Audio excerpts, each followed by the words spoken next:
Opie is here, and his show starts now. Oh, God, I love that. That was dope. We were just airbending our asses off here. I want to thank Craig Guess, who's sitting in all week.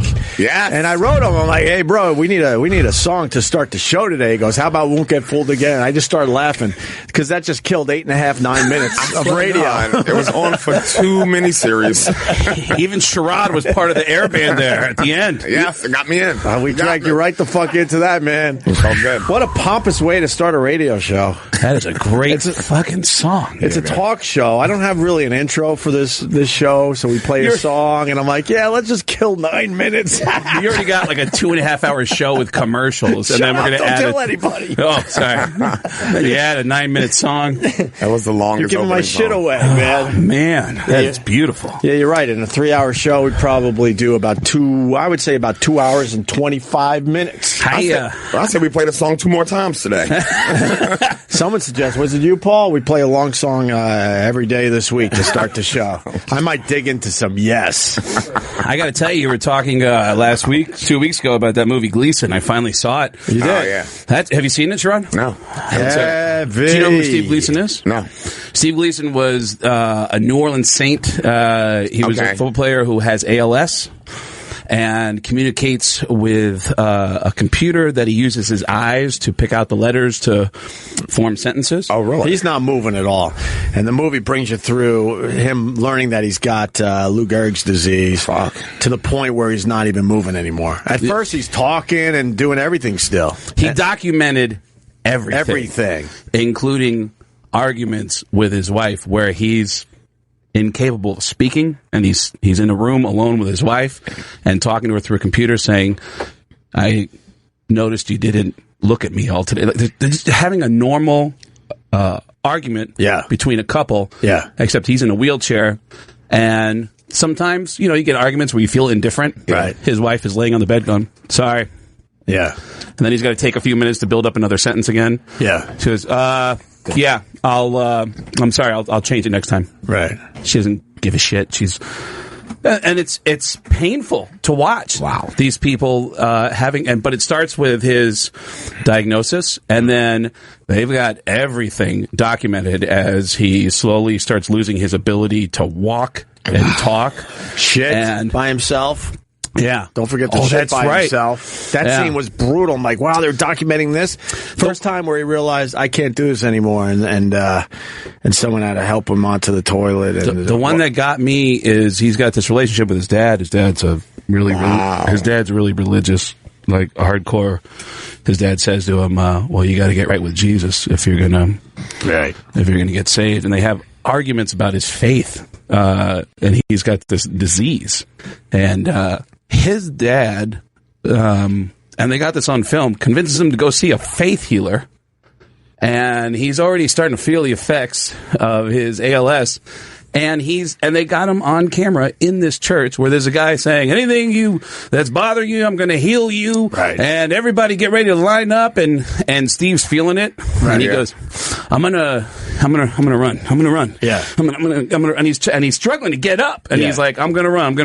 And the faith healer isn't even paying attention to him. Steve goes to the corner of the church, and he goes, I'm gonna run. And he goes, oh, we have our first, okay, young man, let's see you run. And he just falls on his face. He takes 3 steps and goes face first into the carpet. In front of everybody. And he can't physically pick himself up. And they pan over to his wife. His wife is sitting there crying. And the guy's dad is like, hey, you know what he needs to do right now? And she goes, shut the fuck up. Leave me, okay? Just shut the fuck up, all right? This is embarrassing. I couldn't believe they had that on camera. I got to ask you, Craig, I wasn't sure if he went to the faith healer on his own or because of his dad. Yeah, because during the thing, he definitely was feeling it because he whispered to his wife, I'm going to go run in front of everybody. Yeah. But I was wondering if it was his dad saying, look, I know through faith and religion, we could heal this thing. You got to believe in what I'm telling you, and you got to come with me to this faith healer. Or was he buying into that early on?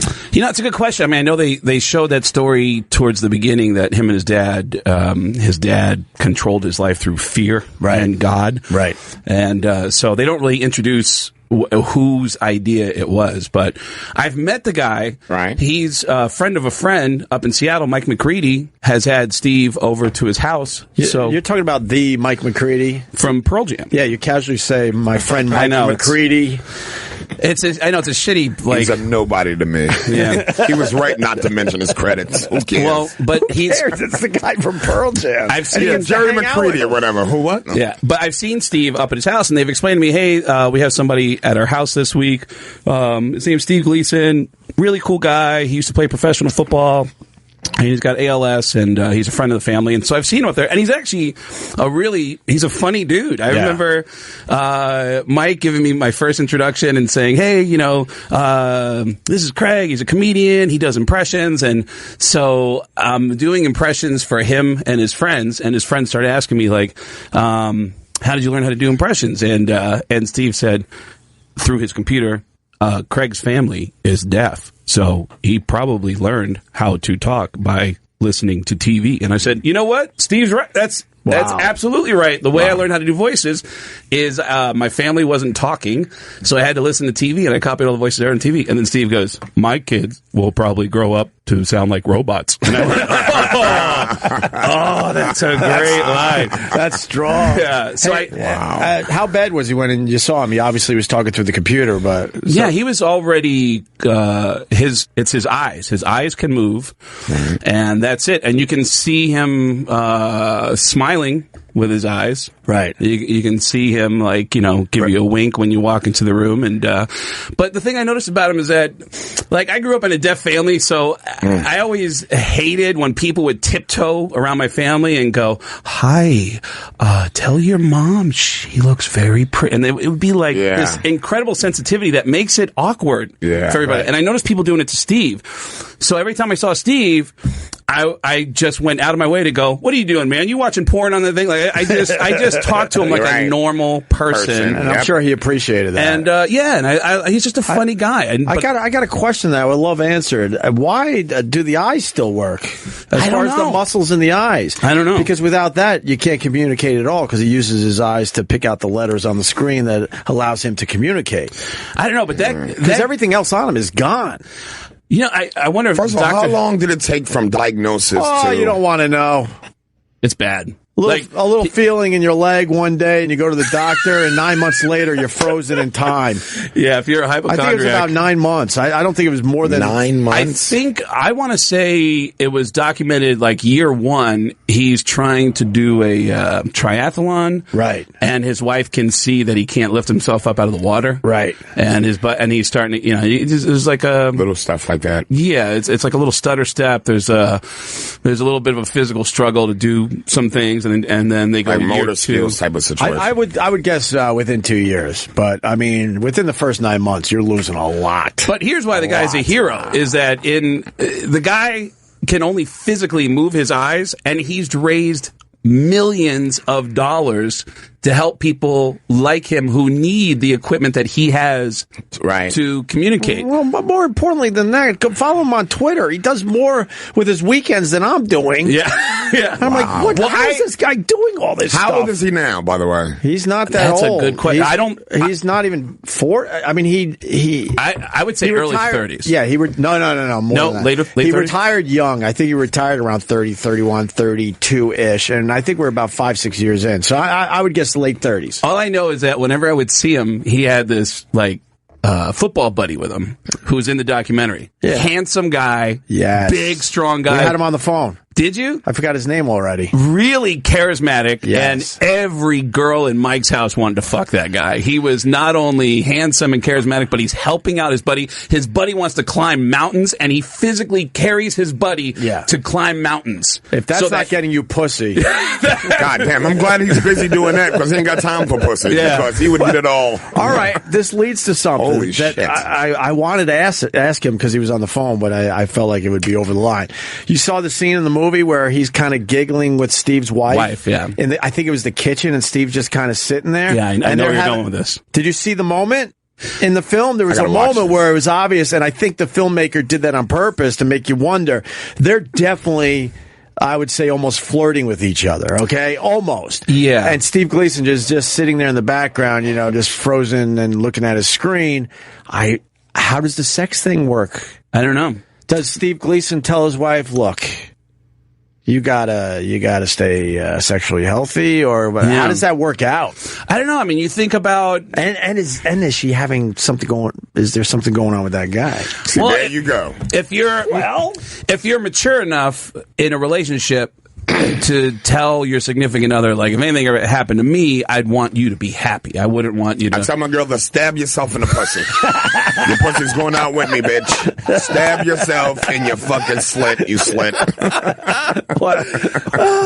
Beautiful. What a romantic you are, Sherrod. What a man. That's why you're here. But you wonder if that has... But yeah, that little subtle moment brings up that question as you're watching it going, I wonder what they do. Or does she just mush her clit on his eyeball? Oh, God. I'll take that. I'll take one of those. Oh, my God. These are the questions I want to ask his best friend that's helping him. I'm just thinking about the next time I'm going to see him. I'm just not going to bring up this appearance at all. I actually love this guy. He's really I love the movie, even though I got teary-eyed. And I believe it changed my life. Mike brought him on stage. It's one of those movies that will change your life a little bit. He's like 39. I think he was born in 77. You know what? I got to find the video. It's somewhere on my phone, but I have a video that Mike brought him on stage at Wrigley Field in the middle of Pearl Jam show, and he had him go and talk to the crowd and introduce a song. Yeah. And wow. Yeah. But Mike is just, I don't know. Mike is he's just a really selfless guy. He did something for me that was really, really profound and fucked up. And it's a really fucked up story. But I picked up a walking buddy that I would walk with every day, which sounds silly. The first part of the story is really silly, which is that I was at a bar. And, like, I have friends who are really successful who go out of their way to not be recognized or bothered by people. Okay. But when somebody recognizes me, I get so excited that I'm like, I want to hang out with you and be your friend. Yeah. You got weed? Yeah. So that happened to me. That happened to me I'm a big Seahawks fan. I was at a Seahawks bar in Las Vegas, and this woman came up and said, hey, my husband is your biggest fan, and he's too shy to say hello to you. And I said, well, where's he at? I want to hang out with him. So I went over to sit down with him, and he's this really nice guy. He's a special ed teacher who lives in Vegas.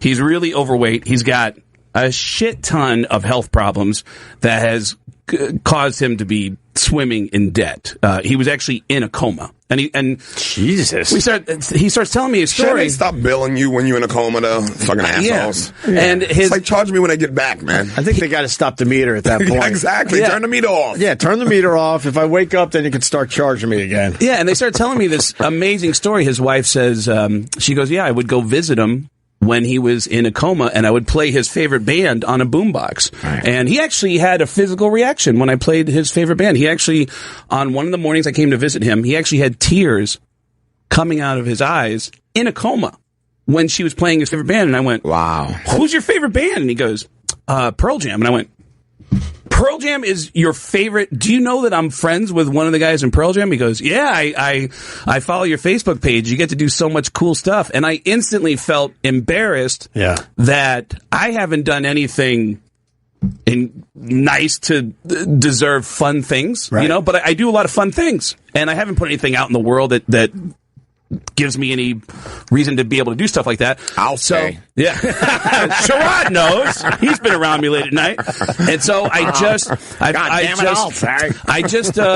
started Keith Robinson in studio tonight. I got the guy's phone number and I started calling him, and every time I come to Vegas, which is like maybe once a month, once every 6 weeks, I would call him up and take him out for dinner. And I started getting really nosy about what he was doing to change his life around. And I started asking him, like, does your doctor tell you to walk at all? And he said, yeah, but I'm physically lifting kids all day, so I get really tired, so I can't. How much does he weigh? He's well over 300 pounds. Pushing 4? Yeah, pushing 4. Wow. He was well over 300 pounds. Like a tall dude? He's about my height. Wow, that's a lot on the frame. It's a lot on anyone's frame. But it gets to a point where in these casual dinners, even his wife starts to go, Bob's really tired when he gets home. And I go, yeah, I know, but 20 minutes, Bob? You can't walk for I don't even know this guy. I'm yelling at him. And I go, look, I'll walk with you. I'll call you tomorrow when I get home to L.A., and then we'll go for a walk. I'll call you every day. And then, and we'll walk and talk. I need to walk. Look at me, man. I'm getting fat. So let's just go for a walk every day. I'll give you a call. So I started calling him every day.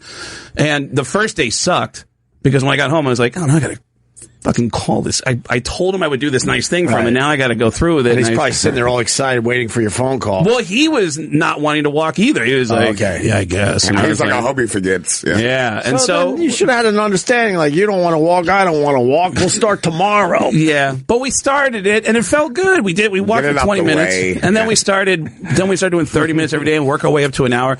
I run into Mike about a year into this relationship with this guy that I have, and I said, hey, I would normally never ask for something like this, but do you know I have a walking buddy? And he says, you have a walking buddy? I go, yeah, it's as heterosexual as it can be. But I talk to this guy every day, and we go for a walk. We played with each other's balls once. It wasn't anything. And but what if it was the miracle cure? Yeah, they call it the walker's high. But drop 100 pounds immediately. But this guy is such a fan of your band that he actually had a physical reaction in a coma. His wife played your band while he was in a coma. He had a physical reaction. And again, I would never ask anybody to do this, but he mumbled overrated. Yeah. And I said, the next time you guys play in Vegas, is it okay if I send him to the show to meet you? And he said, yeah. And then he made a joke about, hey, maybe the band will take him for a walk. We'll have the band take him for a walk around the building.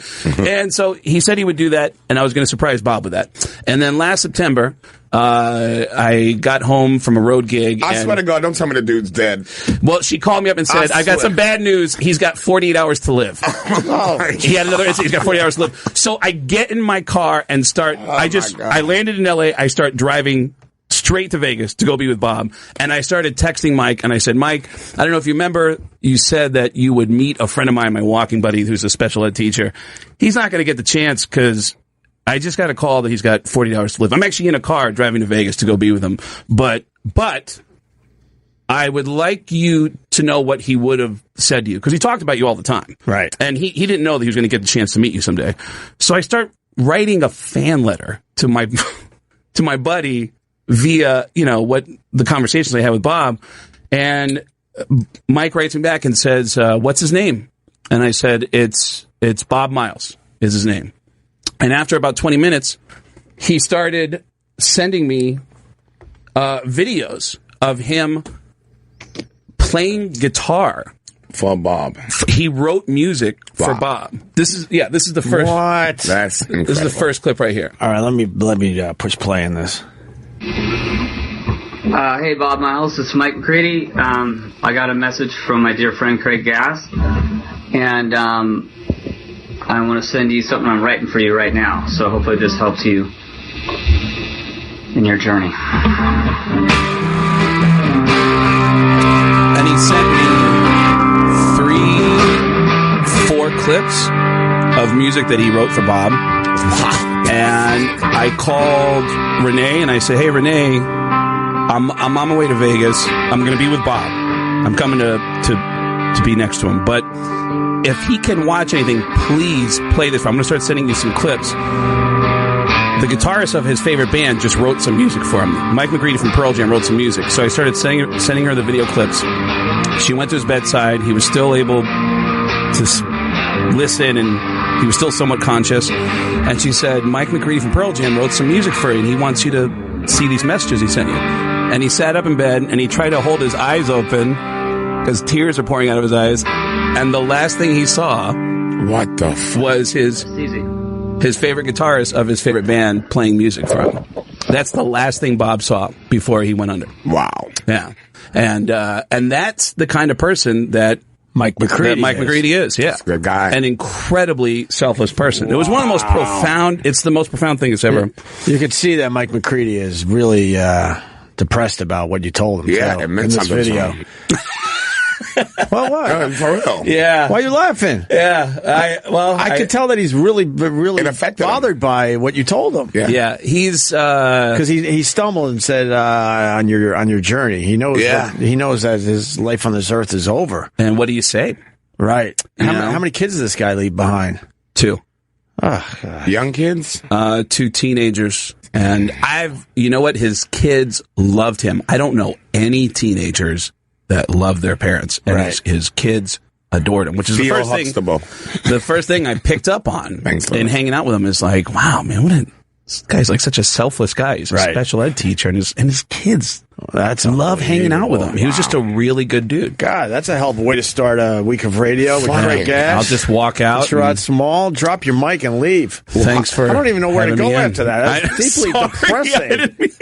And it turns out the doctor said the walks killed him. It was the walks. The walks was too much for him. It was too much for him. His body couldn't take it. How long were you walking with the guy? Every day for about 2 years. 2 years? Yeah. Was he losing weight or anything? Yeah, he started losing weight, and then he started a diet that really got him losing some weight, and then he had something happen in the lining of his stomach, and he became septic. Oh, fuck. Yeah. That's a death sentence. That was, and they didn't know. How long did he know? Yeah, if it takes time, then you're going to be fucked. Well, at first he started having this episode. They took him to the hospital, and then by the time they realized he's septic, that's when it all. And that's the 48 hours, and right that's the there. 48 hours. And then I got to get to his bedside in time to. Fuck. Yeah. In time to what? Well, there was he was being supported by machines. Right. There is a fourth video that when I texted Mike back, I said, "Hey, Mike." He texted me first because I didn't respond for an hour because I started crying. Right. I just started bawling when I saw the videos, and he goes, "Hey, man, did you get my videos?" And I go, "Oh my God, yes. I'm sorry, I didn't even." Honestly, I just started crying. That was incredible what you did. I'm sending the videos now, and he said, "Oh, okay, don't send the fourth video. It's not for Bob." And then I went through all the videos, and the fourth one was Mike going, "All right, Craig, this last one is for you.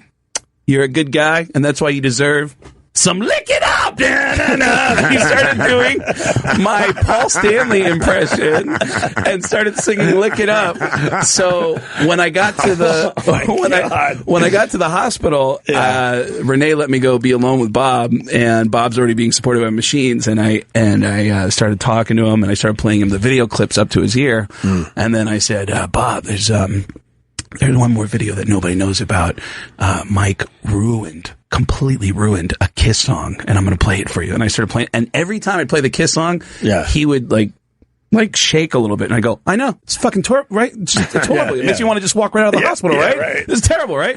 And every time I played that Kiss song, he would always like kind of twitch, like, "What the fuck is that?" Right. Like, and you should have just done all your impressions and made it look like everybody was visiting Bob on his last day on Earth. Bob, it's Al Pacino. I admire you, my friend. Hoo-ah. Hey, Bob, they let black people in here. This is Tracy Morgan. I'm going to draw a ding-dong on your face. Hi, Bob, this is Gene Simmons. I hate to bring this up right now, but you owe money to the Kiss Army. Your membership is expired. If I could just get $12, if you could just sign this check. Thank you. Go to kissonline.com. Yeah, it was terrible. It was that's horrendous. But good for you for being a good guy, Craig Gass. But that's the Steve Gleason story. The Steve Gleason story is that there's it created a positive effect on people around him who wanted to help other people. And you saw all his former teammates, Drew Brees. There's a bunch of, I think there wasn't what's his name from the Denver Broncos, what the hell's his name? The John Elway. Oh God, we could have came up with Elway. Nobody. All these NFL stars all came out to support his cause and help him raise money. Sure. Right. And the guy raised millions of dollars to help out other people like him who are suffering with ALS. How about the one guy from the documentary who's now dead? What? Fuck. The guy he helped go on that trip. Which trip? I think it was a trip to Hawaii, I think. Oh, that's right. That guy's no longer with us. That's right. Wow. Wait, which you gotta see this documentary. And he chose to ruin me. He chose to live because a lot of ALS patients they stop when it comes time for the ventilator. Right. And Steve Gleason said, "No, I want to live. I got a fourth, whatever how old was this kid at the time? 4 or 5, maybe 3 or 4. I forget the exact age. Most most people can live with ALS for a long time if they get the ventilator, but most people choose to tap out at that point because of expenses and because it's they've just had it.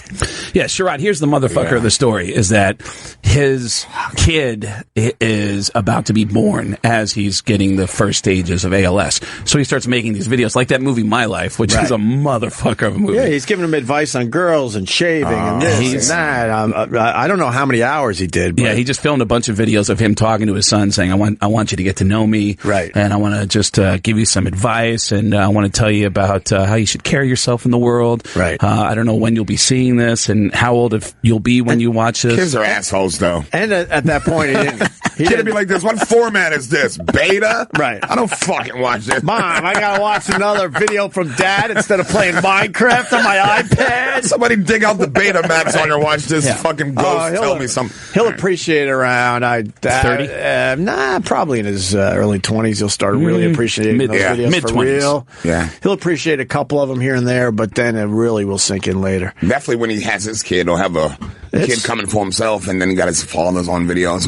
It's a great documentary, but it'll make you bawl if you're human. If you got any of that human in you, you're gonna fucking get teary eyed. It's those arguments with his wife that killed me. Those arguments that we all have with our girlfriends that just, him being unable to move and arguing through a computer that takes him 5 minutes. Imagine having an argument with your wife. She says something, you're like, oh, I'll get her. Yeah. But it takes you 10 minutes for your response. And she's still yelling. And she's yelling the whole time. Yeah, you son of a bitch! You loser! Yeah, come on, let me hear what you gotta say. What do you gotta say?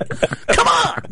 Today, Junior! That scene was rough just because you know what kind of relationship they have. I should say have, because they're still going strong. Right. But I mean, sweethearts, and had the world by the balls, and then this happens, and their love really kept them going strong for those tough periods in the beginning. They're perfect for each other. She in that one scene, you could see that she's being worn out, by everything that's going on. She's got a small kid, and her husband's unable to. And all he said was, "You didn't look at me today when you walked by." Common argument. Yeah. Wow. Yeah, you wouldn't even look at me when. And what about the Eddie Vedder scene? Steve Gleason was lucky enough to interview the band for their album a couple years ago. Their last album. And the band came in, and he wasn't talking at this point. He gets Eddie Vedder to pretty much break down when he was talking about fathers and stuff, because Eddie Vedder never really knew his father. Yeah, and he asked him, what kind of advice, or what would you want to know about your dad? Yeah. Yes, that's a better. And all of a sudden, he called him Barbara Walters, and he's got a tear in his eye. He's like, I didn't know you were going to turn into Barbara Walters on me. But there's a moment where Eddie Vedder says, you know what? That's a really profound question, especially coming from you. And Gleason, again, he can only move his eyes, and you can see the emotion in his eyes as he starts to. Right. You know that body language just from his eyeballs. Yeah. What his physical reaction to that is. Look at that. He's with the whole band. Yeah. I don't think that was in the movie. Yeah, that's their compound. Right. I remember they had just Eddie Vedder in there, but this must be some extras or something, maybe. Well, this was the promo for the new album. They had Steve come in and interview the whole band. Oh, this wasn't from the movie. This was... this is a separate thing that the band used as a promo for their album release. And then he did a sit down with Vedder. Right. He did one-on-ones with Vedder and I think with Mike. Can I ask you a question about Pearl Jam? Yeah. And you don't have to answer. Does Eddie get along with the rest of the guys, or are they sort of like a business thing at this point? I think they get along really great because, I don't know what the inner workings are in that relationship, but all five of them are really easygoing guys who remember everybody's names, and they're always super approachable. Right. It's just people, so I should hate them. So they rich and nice? Fuck these motherfuckers. But there's people approach Eddie differently than they approach the rest of the band, because people are like, oh my God. And so Eddie needs the Justin Timberlake. Eddie needs a little more reinforcement between him and other people, because people get a little weird around him. But they all are, it's surprising that those five guys. I always hated that bands would break up, but I get it. Right. I've traveled with other comedians where you have like 4 or 5 guys on a bill, and you do like a tour, and you realize, fuck, man, there's like 1 or 2 guys that just can't just enjoy what we're doing. Like, like we're doing something super cool. So here. you think that the way that people treat Eddie changes the dynamic between him and the band at all? Do they make them more protective over him, or do they make them resent him in a way? It's my understanding that early on there were adjustments that needed to be made in terms of understanding how this relationship works, because Eddie would bail on everybody on that second tour. Right. And he just said, you know what? I'm going to drive a van around the country, and this is what I'm going to do. And there was I don't know how many arguments went into that, but Eddie decided he was going to drive in a van and broadcast a pirate radio show in every other city that he traveled to. He would just turn on a switch and start broadcasting. People in the parking lot would hear him doing a live radio show, playing his favorite bands. And that's great. Is that awesome? What kind of guy is he? I don't know. It seems like a lot of people don't really know much about Eddie. He's funny. Yeah. I do know that when Jerry Lewis performed at the Emerald Queen Casino last summer, Eddie went and heckled him during his whole show. Oh, really? He heckled Jerry Lewis. Yeah. Oh, that's too funny. He heckled. He had someone put him in the first or second row, and he heckled Jerry Lewis. And I got a series of text messages one day from Mike saying, it didn't make any sense. It was just, tell Craig if he could do. My friend loves acting. He thinks Al Pacino is the greatest actor of all time. Tell Craig to just really shit on him. But tell Craig whatever he does, it'll be great. I know Craig is awesome. And then Mike sent a text saying, hey, those were text messages from Ed. He wants you to prank call his buddy. Wow. And I go, what? And then I reread it, and I was like, he said Craig was awesome. Like, I was like, oh, man. You know, and that's amazing. He had me prank call one of his friends to shit on his buddy who takes Al Pacino way too seriously. So he wanted me to call him up and be a dick to him as Al Pacino and hang up on him. And so... Do you, tape these things? Sometimes. I have a prank call that I need to get from... I got Donald Trump to pick up the phone once to talk to me as Al Pacino. I got Sean Hannity to pick up a phone in the middle of his vacation. Oh, that's great. To talk to me. At the time, Sean Hannity had an exclusive with The Runaway Bride. For some reason, The Runaway Bride would not talk to anyone except for Sean Hannity. And Sean had an exclusive, and it was a big story at the time. And I called the some office and as Al Pacino, and the woman said, well, hold on, let me get your number. And I insisted as Al Pacino. I want to talk to Sean. Is he available? I had one guy, it was like one buddy, like a Sherrod, like a Sherrod would be on the phone going, hi, this is Sherrod. I'm Al Pacino's assistant. I have Al Pacino on the phone for Sean Hannity. Hi, Sean. Sean, is that you? No. Oh, my God. No, Sean's on vacation. Okay, I got to get him on the phone right fucking now. And the woman gave us his cell phone number and said, can you just give me, he's on a boat in the middle of the Atlantic Ocean. Wow. Can you just give him 5 minutes? I'm going to let him know that you're calling. And then we waited 5 minutes. And again, it was, hi, this is Sherrod. I'm here with Al Pacino. He wants to speak with you. Please hold for Al Pacino. Hi, Sean. And he goes, yeah. Listen, I got to ask you. You and I have never met each other, but I implore you, please be my friend. Why do I ask you to be my friend? And he's not saying anything. And after 2 minutes, I can get this audio. I will get this audio before the week's over. Oh, please. It's a radio buddy in Atlanta who we fucked around and called a bunch of people and who will pick up the phone for Al Pacino? Yeah. And Sean finally goes, can I say something to you?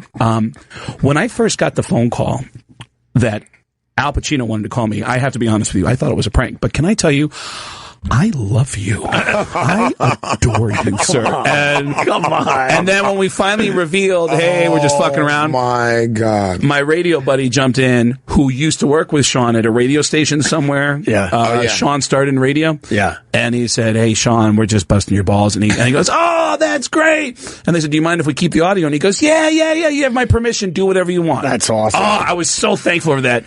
Sean got it. Yeah. He really got it and had a great sense of humor about it. He gets jokes. He gets jokes. Yeah, no, Sean Hannity gets jokes. Donald Trump picked up the phone for Al Pacino. We got I was like, what celebrity can get anybody to pick up the phone? And then, like, I would try calling people as Tom Arnold, and nobody would pick up the phone for Tom Arnold. Like, hey, can you tell him that I got a meeting that I want to go to? I just want to know if he's still using or not, and if he needs help. Like, yeah, well, we'll take your number and call you back. And then you call back the same person. Yeah. Hi, it's Al Pacino.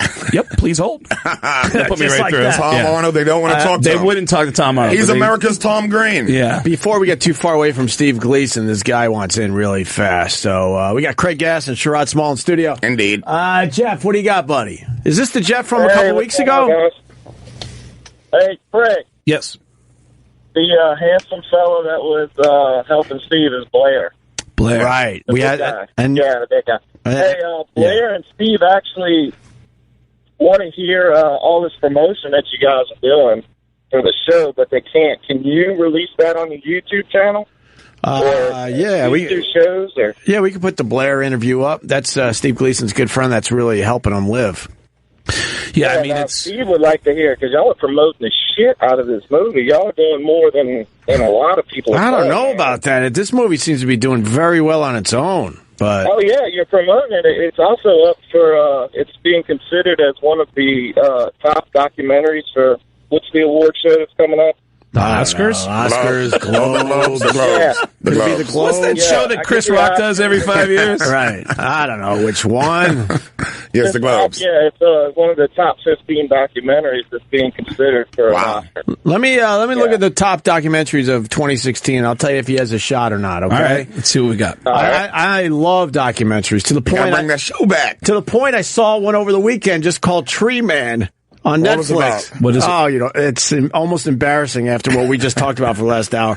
You know the guys that sell the trees on the corners here in New York City? Yes. They did a documentary. I saw the commercial for it. Yes, they did a documentary on one of the guys. And I'm like, why am I watching this shit? His whole family, they come down from upstate every year. No, from Quebec. From Quebec. And I'm thinking, he's the guy that has the fucking trees. No, he's just a worker. He's a worker. He's not. I'm like, why are you leaving your family in Quebec for a month? 38 days, I believe. He comes down here, and then he sets up his tree stand. He's on 103rd or 104th and Broadway. Right. I drove by him today just to say, Francois, what's up? Was he there? Yes, he's there. He's been doing it for, I don't know, a really long time. And I'm thinking he's the tree man where it's his tree farm and he's getting the big profits. No, so he sets up his tree stand and then waits for the giant truck to drive up and drop his trees off for him. So he's basically a middleman. So how much money is he actually making that he's leaving his family for 38 days in Quebec? Well, leaving your family in Quebec is already a reward. Right. So whatever money you get, that's extra. And so is it a good documentary? It was. I mean, it's a New York City documentary. I want to watch it. A lot, I'm like, I know where that is. What are your favorite kind of documentaries that if you know it's a subject, if it's about this, I'm watching the documentary? I love the 30 for 30s. Yeah, 30 for 30s. I just saw the ABA one on the St. Louis Spirits. That was the first job Bob Costas had as a play-by-play guy. That's right. Really? Yeah, and they had that, what was that big superstar they had? Marvin Barnes. You remember Marvin Barnes? I don't remember Marvin. He gave Dr. J. Is he my uncle?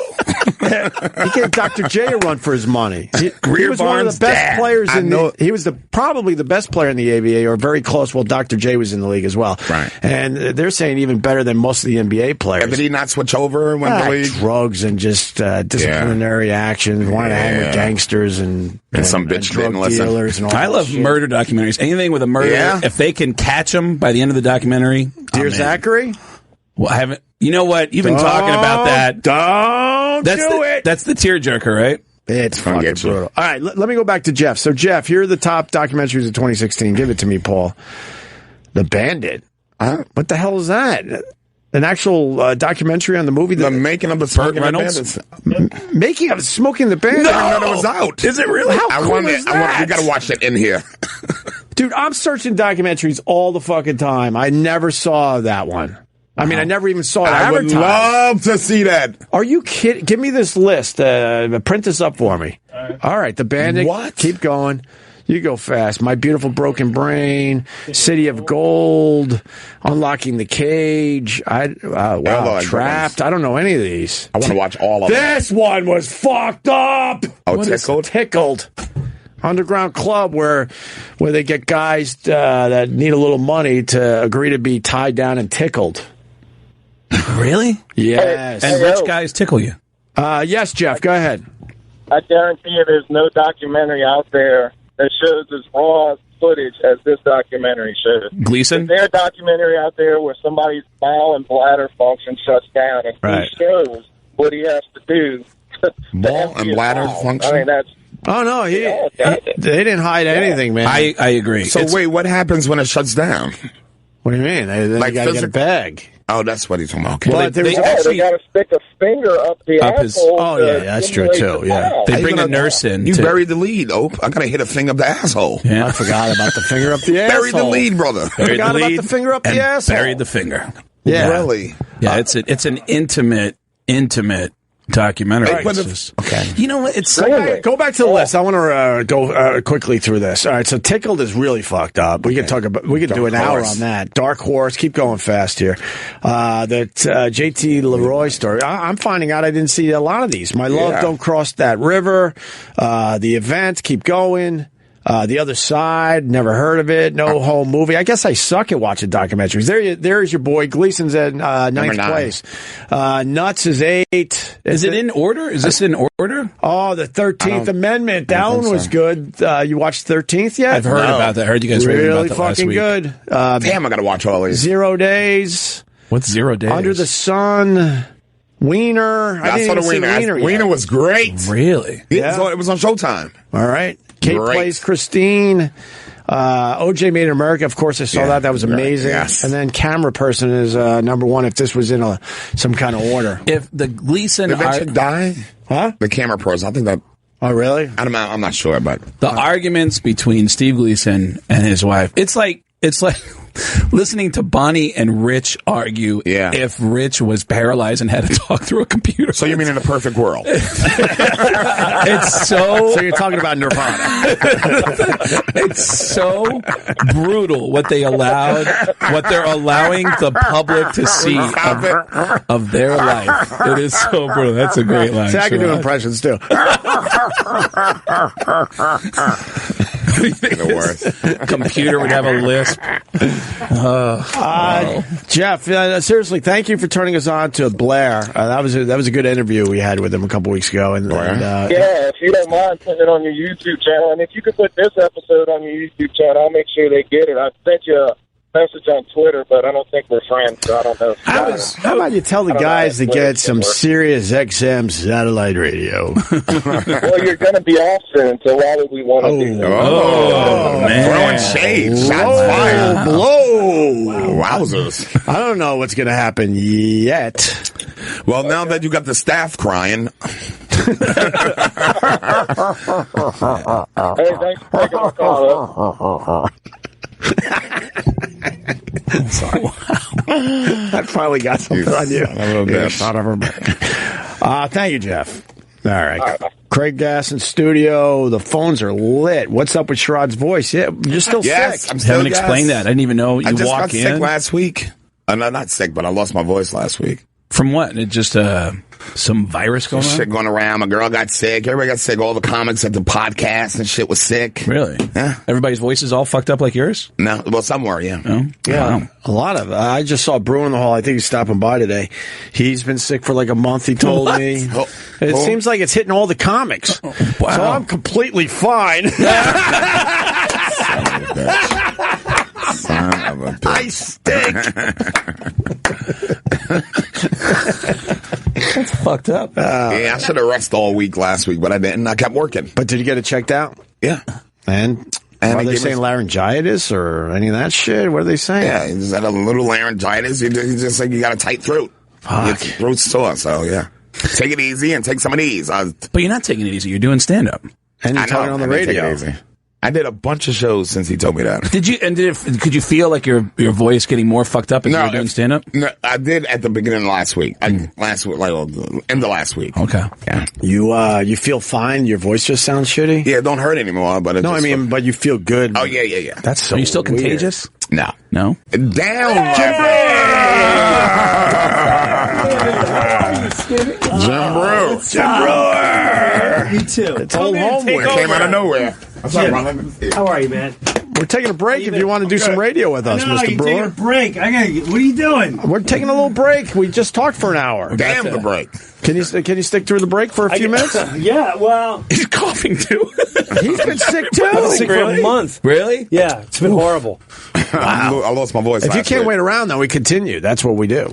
What's that? If you can't wait around, then we continue right now. Yeah.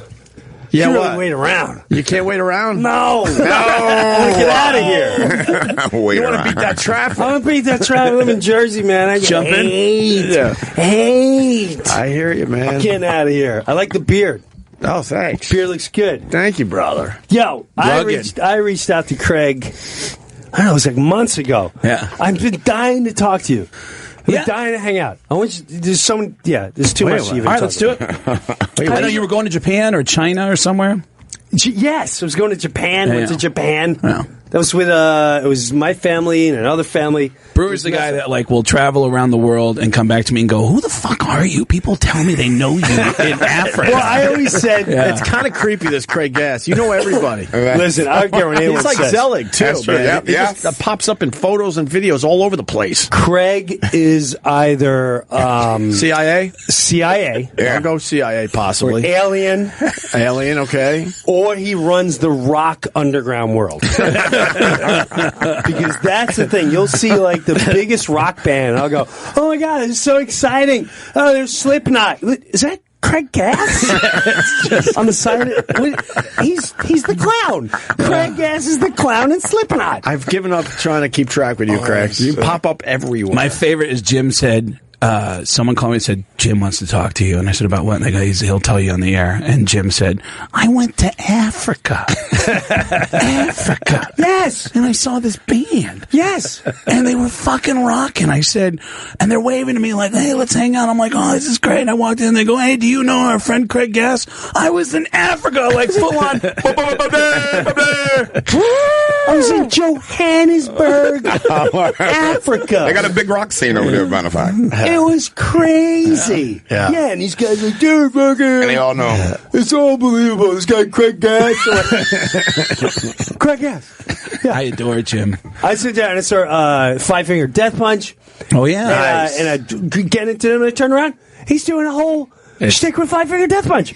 That was were really there for funny. that? You saw I wasn't there for that, but I saw it. It was really I still funny. haven't seen the video. They were doing You haven't seen the video? They pay people pay money now to do like a VIP thing. Right. So their VIP thing also gave you a tour of the stage, and they said, "Hey, you want to do something funny with our fans?" And I said, "Yeah." And I introduced myself as the assistant to the band, and they have no idea who the fuck I am. And I'm giving them a tour, and I'm just making up shit about the bass player has this huge beard, and I said, "Does anybody know what Chris Cale used to do before he was in the band? Anybody?" No, that's incorrect. He was a UFC fighter. And then someone goes, "I knew that." And I go, "That's right. He was a UFC fighter." In fact, his jaw is so fucked up, that's why he has the beard. Cover up his fucked up face. That's a true story. I was just making up shit. And You gotta look at, watch it on YouTube. Wow, I think it's like find Craig that. Gass, Five Finger Death Punch, like tour manager. I gotta check that out. Like this guy's he's amazing. I would look that up, but I know I'd go to the comments and start reading negative comments. Oh, I'm why like, would "Oh, man." you- why would you ever read comments I don't on know. a You're YouTube just like, video? who are the people who take time out of their day to write negative? Jim's always been big on, like, Jim will fire first before, Oh, God, I'm if he bad. has a suspicion, he'll be like, "Fuck you," he'll block people. Yeah. You Yeah. read comments? Oh, dude. No, it's like his Facebook page. He'll say, "Get the I fuck come out." right at you. That's what you should do. I come right at you. Yes, sir. And first of all, what I do is I'll take a pit. First of all, I immediately investigate who they are. Yes. So I see their family pictures and all. I see get a their little dirt family, on them? and then I'll go after the whole. So, Yep. guys, I'm looking at you 3-year-olds. Oh no! Yes. Clearly, I'll drag your toddler. That's right. Fucking kids. I have brought in other family members. I have attacked the mother. Yes. I've gone after the mother and go, "Do you realize your son is a pompous ass? Here, let me show you what he's show been you some of the things that my kids got to read that your son wrote to me. Screenshot it right to him. I love that. I tell you what, when you start involving the other family members, the sister, the son. Oh, he's got a son on Facebook. Let me write to the son. And then you unravels. That's right. Then they feel. Then it's just weird because if I shoot off something to you, like you suck, lick my ass, and you hope you get cancer, hope you die, your career's been dead for 90 years. Then what? If now all of a sudden the worst thing you want to do is like your best friend and your sister come to you like, dude, are you attacking Jim Breuer? Of course. Well, he reached out to me. Yeah. And it's kind of dicky what you wrote. Yeah. Because they think no one knows about it, and they need to be held responsible. Absolutely. I have no respect for any moron that just lands. If you got something to say, it's fine. Say it with but your no real one needs name, to right? tell your friend. Well, what about the people that tell your friend? What do you need to tell? Why do you have to spew hate? What about the people that go anonymous then? And then you can't find. They're punks. They're straight up punks. They're cowards. They're cowards. But they're that nobodies. strategy to pull them out into a public forum and get their family and friends involved, that's the way to do it. I mean, people feel like they can fire shots, and then I take pictures of them, and I post them, and I'll make a video. Go, you see this guy? Yeah. This guy said this about my sister, and then boom, they're on them. The bees are on. Yeah. And the last thing they want, or some of them want that, like, oh, dude, 500 people visit me today. Yeah, but they also want to slay you, and all it takes is one wackadoodle to now goes, I know where he lives. Yeah. That's happened on my page, too. Now they'll think twice before just purposely being a dick. I think that's going to backfire on you, though, because there's a lot of huge Jim Breuer fans, and now they know how to get Breuer to talk to them. Yeah, but no, I have to honestly say, I got cousins like that. I didn't mean any of that. I just wanted you to talk to my sister. She's a big fan. No, but to be honest with you, just be dead honest, I stopped interacting probably last summer, where I'm like, you know what? What am I doing? And I had other fans going, why do you interact with this Because you hate to see punks try to act like they can get away with bullshit. And that's the problem. And got a safe haven to be a fucking... Interact with the ones that care about you. Bitch ass. And are real and nice. And there's plenty of those people out there. Sure, that's true. Plenty and of you that. make their day if you retweet them or say hi to them or whatever the fuck. Yeah. Dude, I just ended up erasing about 10 more yesterday of people that I'm going to eventually get. And I erased them yesterday. Like one moron's Facebook page was like Breuer the relapsed. Joker from Batman. Like, jackass. They're trying to make this persona. Brewer's got a hit list. We've all. I do. I got a hit list. I get what Opie's saying. We all have people that will yell out shit during shows and will be waiting for you afterwards and go, hey, just trying to help you out, man. It's like, really? Yeah. So I get that mentality. But when you humiliate people like that, I will always, when someone tries to bury like some kind of a shitty comment in a thread, like, well, that wasn't funny, I'll go, oh, I'm sorry. I didn't know that you're an expert in stand-up comedy. Hold on. I'm going to make a whole new thread for you, and you need to show me how to be funny on Facebook. You just teach me how to do this. And then I'll make a new thread and go, hey, everybody, check out Fuckface Fred from the last thread over here, who apparently is an expert in stand-up comedy. Fred, you got to show me how to do this, man. This is just teach me. Please teach me. I want to learn. Here you go, Fred. And it's 100 comments, people going, yeah, Fred, you piece of shit. Fucking ass. Yeah. I saw Fred owns a flower shop. Here's where his flower shop is. Like, perfect. When we had Brew Unleashed, and you would come on there, yep. If we had someone that would come at me like that, I would make a whole commercial line. Like, first, there was the greatest, Richard Pryor. And then I'd clip. Then there was George Kahn. I played clip of him. And now, there's Tommy from Wisconsin. The funniest human being of our time. With comments like, you eat balls, man. Sold out in the Northwest. With other comments like, yeah, fucking eat it, retire. He's brilliant. Fans call him brilliant. A must-see. A must-hear. A must-hear, right. And my favorite is stick to the comedy. Oh, dude. Don't stick to the comedy. It's like, it's my Facebook page. I'm not here. This isn't for you. Exactly. That's what I used to get, because it started with little videos. Or how about this? I like your comedy, but this sucks. Why? It's like the most passive aggressive way in. Yeah. It's like a man arguing with his wife. I like this, but why? Yeah. It's like trying to make you be like, I should be better than. Just to get you worked up. Fucking. But it also is a sad part of life. It really is the sad part of life where, like, people are really that negative and dark. Yeah, I wouldn't imagine walking up to someone going, show kind of sucked tonight. Yeah. And, I don't think you should be doing this. Which people would never do one-on-one when they see you. But there's something about hiding behind your Facebook page and people feel like they can do that. Yeah. What do you think it's based on in this society that there's so many negative, dark people? It's just when we were growing up, we didn't.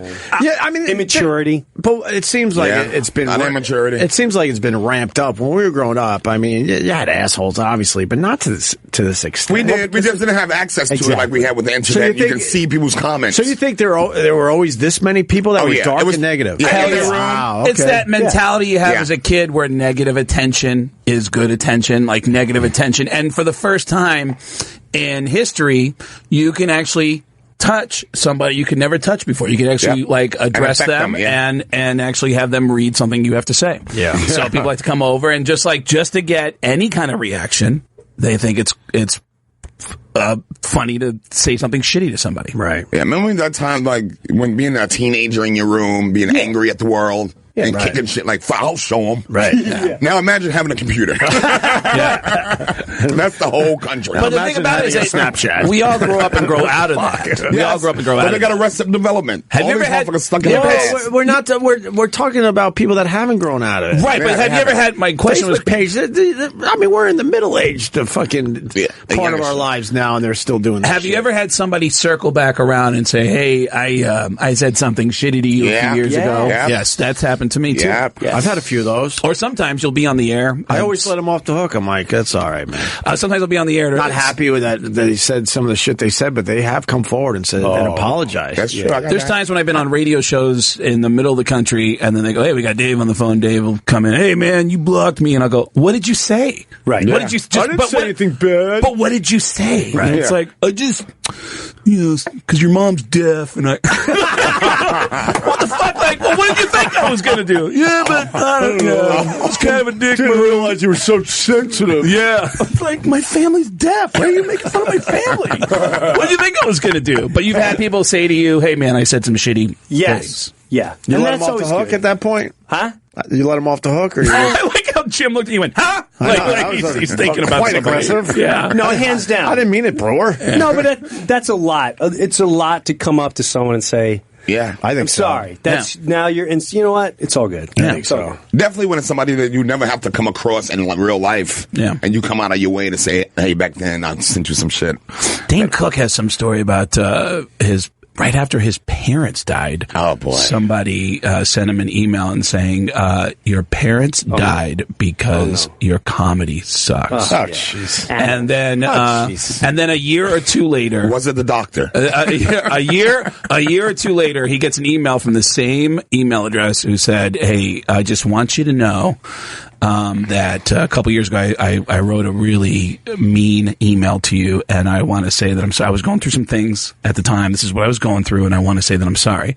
And Dane was like, wow, that's really cool. And he started to reply like, hey, thanks. And then he stopped and he said, no, you know what? Fuck this guy. And he started telling him, you know why your shit happened? It's because, and then he like wrote him some kind of perfect response to shit on the guy who shit on him years ago. But yeah, it's a really ridiculous time we're living in. People can touch you. It's weird as a Dane Cook. I was just in California, right? And I never really had run-ins with him. Don't ask me. I was staying at this hotel. It's called the Pale House, right? It's kind of middle of nowhere. No one's really heard of it. Never heard of it. Amazing hotel in West Hollywood. Amazing. And I get there late, and I'm starving. I see a pizza. It says pizza or whatever. And I'm like, is that place open? And guys go, oh, no. I said, all right. No, really no. All right. I can listen to Jim talk for hours. I love hearing his stories. So I go walking over there. Place is packed. A lot of young people hanging out. I'm staring at this one's ass. Oh, my God. I was 25 and single, and life is good. I order a quesadilla and done. I'm getting ready to walk out, and this dude with a beard... buff, gorilla. Right. Goes, hey, man. And I look up and he goes, I just want to tell you, that thing you did with your dad, man, it touched my heart. And the way he said it, I went, is that Dane Cook? And I looked at it, it was Dane. Wow. And I said, he goes, are you here for the whole thing with the comedian that died? I went, what are you talking about? I have no clue. He goes, yeah, all us Boston guys are over there. It was like Bill Burr. Jesus. And all these guys were like just 10 feet from me. I had no clue. What? And but that was the first time Dane has ever approached me. And he seemed really good. I feel bad for that guy, man. It's like, you know what? He was on top of the hill. Everyone wanted him down. I shouldn't share the story, but I think you should. I think you should, Craig. I feel bad until I look at his Instagram and see how he's living. He's fine. That's an amazing house he's got. Yeah, he's all right. And he's on top of a hill. He doesn't even have to deal with people. Yeah, he's all right. He's got a shirt off, taking pictures. Look at that. Somebody.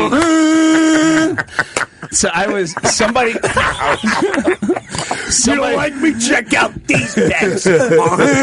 Sorry, Craig. Go ahead. Somebody close, game night, motherfuckers. Somebody close to me passed away about a year ago, and Dane and I ran into each other at the Comedy Store, and we're waiting to go up in the main room, and it was me and Dane and Rich Voss shooting the shit for 45 minutes and just laughing. It was a really fun conversation. And then all of a sudden it hits me. I go, hey, you know what? This is crazy. I'm just realizing somebody really close to me passed away who was 16. Her mom is your biggest fan, and literally the only thing that gets her out of her grief is listening to you. And I'm just realizing I can actually say that to the person that makes her happy. And he goes, do you want me to make a video or something for her? And I go, sure. We went in the next room. We filmed a quick thing. And again, I don't know if I should say this, but he said, he goes, you know what's changed my life? There's a children's hospital right down the street from here. I go there once a week and I hang out with kids. If you think you have any problems at all, go to the children's hospital, hang out with some kids, and it will change everything. And I said, really? And he goes, yeah, absolutely. He goes, I go there once. It's just right down the road from here, from the Comedy Store. And I go there and I hang out with the kids there. And I was like, wow. And I will always defend that guy because of that. Even when he said to me, he said, I wish I had that time with my dad before he went in that time. Yeah. Because that was powerful what you did. Yeah. So, you know what? Everyone, you look at a guy like that, he's making it to the top of the mountain. No one preps you for that. Yeah. No, right? No one preps you. Man, did he get that. shit on. And it's comics shit on him. I'm not going to lie to you. White comics shit on him. Black comics couldn't give a fuck. Yeah. It seems like he's doing well to us. Yeah. He was always good to me. If it happened to me at a young age, I would have been a dick. Kangaroo with the leather pants. With a lot of eyes, dude. I would have been walking in just as a restaurant was closing. I'm like, no, we staying open. You, shirt off, you. Dinner, now. I don't give a fuck. You want to hear the specials? No, stupid, make it. Right. I got to say, make one of everything. I remember being around Dane right when everything was hitting, and holy shit, that guy was a rock star. He had groupies in the comedy club, like full on. Yeah. I came here to get close to Dane. In a comedy club, you never see that in comedy clubs. I remember this girl came up to him and said, can I buy you a drink? And he goes, I actually don't drink, so if you want to just get yourself a couple shots. She goes, okay. She ran to the bar and ordered 2 shots. She goes, this is for you. And I was like, and she was hot. She was smoking hot. And I remember just thinking, like, this is weird. And he was crushing. He was crushing every night. In a comedy club, in the comedy world, that's a weird response. Yeah. You know what I'm saying? Even for the hottest guy to have groupies in the club. Because it makes other comics feel uncomfortable. It's like, we got to destroy this nigga. Yeah, he's a fucking rock star in this club, man. It was at the Dublin's in Hollywood. He used to just destroy that place. Every Wednesday. That guy was a monster. So there you go. I'm going to pee and let's get out of here. How's the band, bro? Good? We good. We got shows this week. Nice. And then we kick off in Vegas February 3rd and 4th. Nice. The full-blown production of the show, where it's like a one-man show. Where are you at this week? Like low places. Port Chester. Nice. New York. Northampton, Massachusetts. And I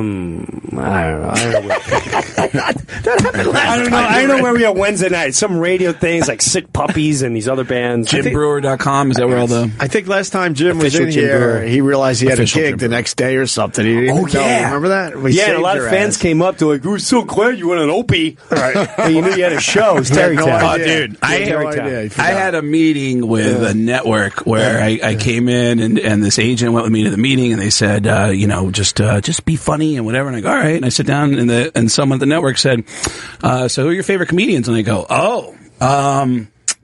I love Dave Chappelle. And they go, oh yeah, we actually signed Dave to a deal a few years ago. And I go, have you seen his new stuff? And they go, no. And I go, oh my, you haven't seen the thing that he does? Dude, and I start doing 20 minutes of Chappelle jokes, and they're all laughing, and I go, yeah, and he has the other, did you see when he did the other thing?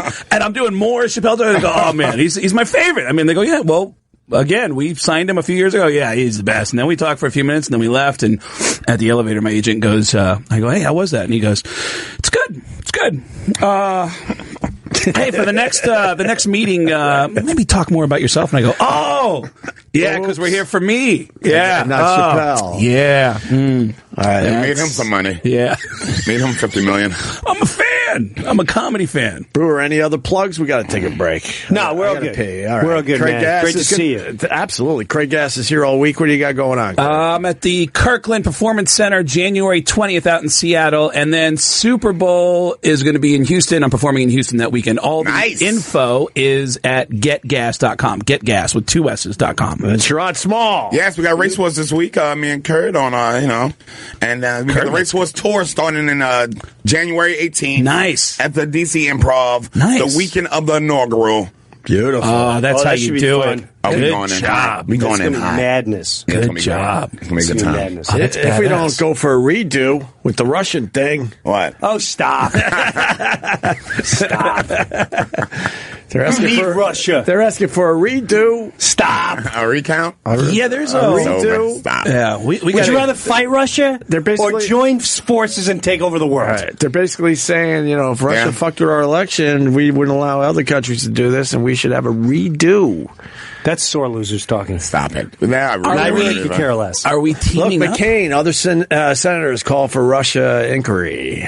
This thing has a little steam. But even if it's not CNN. Little steam. But here's the real story. Action. Not if they tried to change it, but did they do anything? Could they change any real results? Exactly. Honestly, that's what they're trying to figure out. Do you think...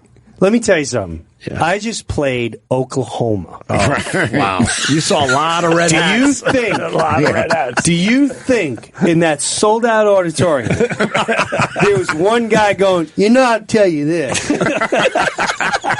I was on the fence with that Donald Trump character. I was on the fence. But when that Putnam sent me an email and he said, you vote for Trump, I said, you know what, this sumbitch from Russia's all right. Do you think one person that voted for Trump went, you know what, I got this crazy thing about Russia. I'm in. What a great day. He would have won no matter what. Yeah. Trust me. It has nothing to do with being redneck or racist. It's you ask anyone, it's all about, I hate the system. Yeah. I don't trust anyone anymore. Yeah. And that's what it is. We're just sick of it. That's what And here's the thing. Even if you hate Trump, you trust him. Yeah, I trust him. I trust an asshole. You trust, yes. If I come out and go, listen, I'm not going to lie to you. I don't buy from anything Chinese. I don't trust them. They eat anything. You know where I stand. A Chinese kind of guy comes out and like, you're crazy. Yes. You'll not trust me. That's okay. One day I eat you. That's all right, dude. We have an understanding. We know where we stand. I don't want a sneaky, I don't know what you're talking, what kind of deal you're making. Closed door deal making, yeah. Dude, he's mafia. Right off the bat, he's going to 2 companies. You hear me? You leave this country, you're dead. You hear me? The jobs stay here. You hear what I'm saying? I cut you in at 2%. You keep these people here. You see how fat they're getting? It's because the jobs are in China! Dude. In the middle of the night, he's just calling world leaders. He's calling world leaders like you take care of the urban community. You take care of the rich people. You take care. You keep the jobs here. He's a maniac. Give him a chance. Give him a chance. I agree. Stop with the horse shit. With that, we got to say goodbye to Breuer so you can beat some traffic. What the fuck? Yeah. Too good. Come back and see us soon, Breuer. I will. All right, Jim will be back for a longer visit next time. Got Craig Gass and Sherrod Small, and entering the studio, the Mad Cube, and you stay right where you are. We'll be back with more Opie Radio. Opie Radio is back. Yeah, we're back. Just did an hour and a half of radio with Craig Gass and Sherrod Small. Yeah. Although 9 minutes of that was the Who song, so we almost made an hour and a half without a song. And now we welcome the Mad Cube and Carl. Hello. Into studio. Carl, I was thinking about you over the weekend because I made some linguine and red clams. Want to know how I did it? Yeah. Got the clams, scrubbed them a little bit, like you said. Okay. A little bit, got some of that dirt and grime off the shelves. Good job. Right track. Got a jar of Rayos. All right, we're all done here. We're all done. Marinara. That's it. Off the rail. That's it. And then I put a little of that. What else you do this weekend? I put a little of that red pepper in there. A little red pepper. You ruined it. And it was delicious. Massacre. And also bought some swordfish from the supermarket, just like you told me to do. All right. You're going to have an eyeball growing out of your back soon. No canned, even though Rayo's jar sauce is the best. Well, I'll give you that. It's really good. And I told my wife, look, I'm just fucking with you, obviously, but I'm not fucking about this point that I'm going to make. I can't even say it's mine, but taking Rayo's jar sauce, spicing it up a little bit with some balsamic and some other seasoning and a little red pepper. Balsamic is very smart to put in Thank you, sir. I know some things from my brother, who's a cook as well. I swear to you, my sauce that I make, which is barely my sauce because it's jar, I get it. Right. It's better than any fucking Italian joint in my neighborhood on the Upper West Side. I get shitty sauce on the Upper West Side. Upper West Side is brutal. Really? Oh, what's going on the Upper West Side? Why are they so at a rehab? It's a food desert. But I would say for most of Manhattan, doing a red sauce like that is better than what you're going to get in these joints. You got to go to the boroughs to get good red sauce. I just want a basic red sauce. Stop fucking getting it too fancy. So half of the places do pizza sauce, and they try to make believe it's pasta pizza sauce. Yeah. And then the other half, it's, Eric Estrada back there from Puebla, Mexico, just crushing it. I shouldn't say I hate pizza sauce. I like pizza sauce on pizza. Yeah, right. But it doesn't taste the same on pasta. It's Upper West Side. I mean, you get the nice apartment, but man, you eat like you're poor as fuck. Really? So, yeah, the boroughs are better. The boroughs crush it. Brooklyn, Queens. Bad restaurants. Better on the Upper West restaurants. Side It's in crazy. general. Once your He's rent's right. over $100,000 a month, there's nobody creative in there. You know what I mean? Like, there's no one taking chances, no one making. they're just trying to make everybody happy. Bottom line, man. They got gotta- to cough them. You got to get a Congo line coming through your restaurant. Or Yeah. You're fucked. It's crazy. So you can't take any chances. Right. But All the good food is like, in the boroughs where you could still, kill a couple roaches and open the door and sell something good. right. What are you eating right there? That thing looks All right, amazing. so we did on Food Court, we did Sarah Moulton. Sarah Moulton was one of the OGs on the Food Network. Original. She's like, Can you show me what she looks like so maybe I know who she is? she's like 3 feet tall. She's like a little Keebler lady. Isn't that short? Poltergeist lady? Yeah, man, that's fucking crazy. But she is. I don't remember her. Oh yeah, Yeah. dude. All right. She did a cooking live show. She everyone on the Food Network owes something to her. Yeah. Guy, Rachel, She's an OG. the OG, and she trained under Jacques Pepin, which is like our Reggie Jackson. You know what I mean? Like just a monster. Yeah. So we made her make us an apple tart, and I snatched it up and brought it down for Sherrod because I knew. You ain't sharing the apple tart? Of course I'll share All it. right. I need a little sliver of This that. is a really hard. It's a really hard thing to do. The make, right? To make. Look yeah. at that motherfucker. I don't even know how she did it.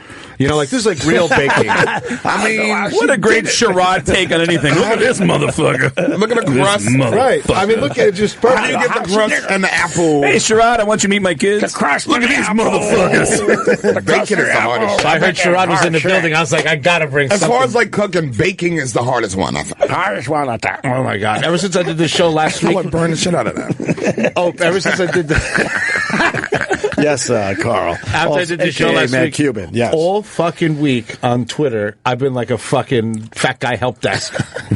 Everybody. Oh, after last week. That's good. The That means best they're is people listening like, to this shit. what's your favorite barbecue in South Carolina? I'm like, Jim and Nick's. Yeah, me too. I'm like, what the fuck did you? What are you testing me, motherfucker? You're making friends. I'm shutting down my pool, cuz I don't have time to be answering your stuff. Making new fat friends. The text you sent me was hilarious. Can I read the text you sent me? Which one? That you wanted me to send to my brother, which I just realized they'd never sent it to him. Just don't say the name on the bottom. I won't. Sorry. Matt Cuban writes, show this to your brother. I hate people. And then you got a text from one of your customers. Yes. Okay, I'll say that much. And it says, thank you for making our to-go order just before you closed. Oh, yeah. Sorry I was a bit sour, but I haven't been the same since the election, and the slightest disappointment can put me over. Looking forward to the pesto spaghetti and drunken chicken. Delicious. And then chow. She's distraught over the election, so she's giving you a hard time as you're staying obviously open a little later. That's so why you can get no an one order listens in. to white people anymore. Rich white people, know what they're crazy. Do people tell you their problems? People can't just come in and just order food, and they have to tell you their everybody's issues? problem. Really? I know everybody. I know who's broke.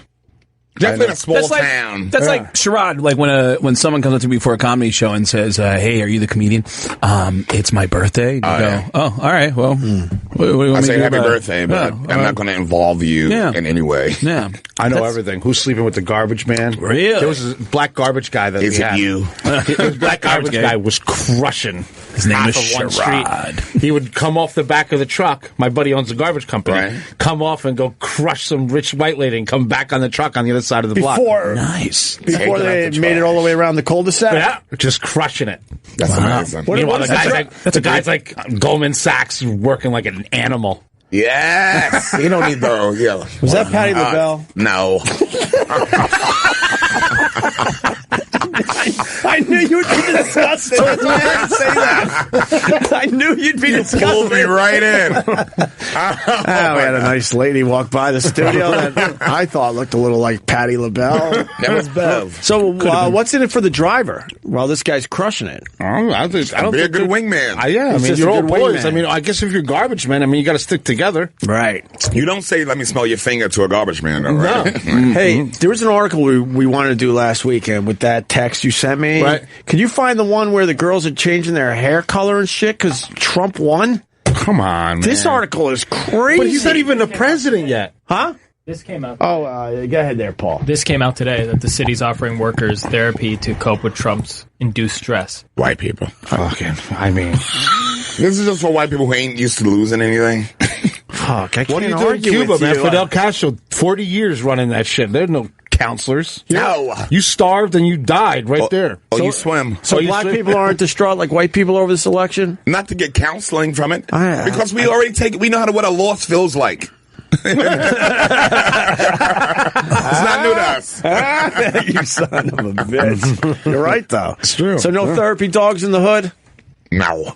Nah, you made it through Reagan. You can make it through Trump. Yeah, everybody's trying to act like the next guy. And everybody remember when Reagan got elected? Right. Same you ask most people, they'll be like, I don't know what you're talking about. But Reagan got elected, everybody thought it was the end of the world. Right. And it wasn't. Wow. We still here, motherfucker.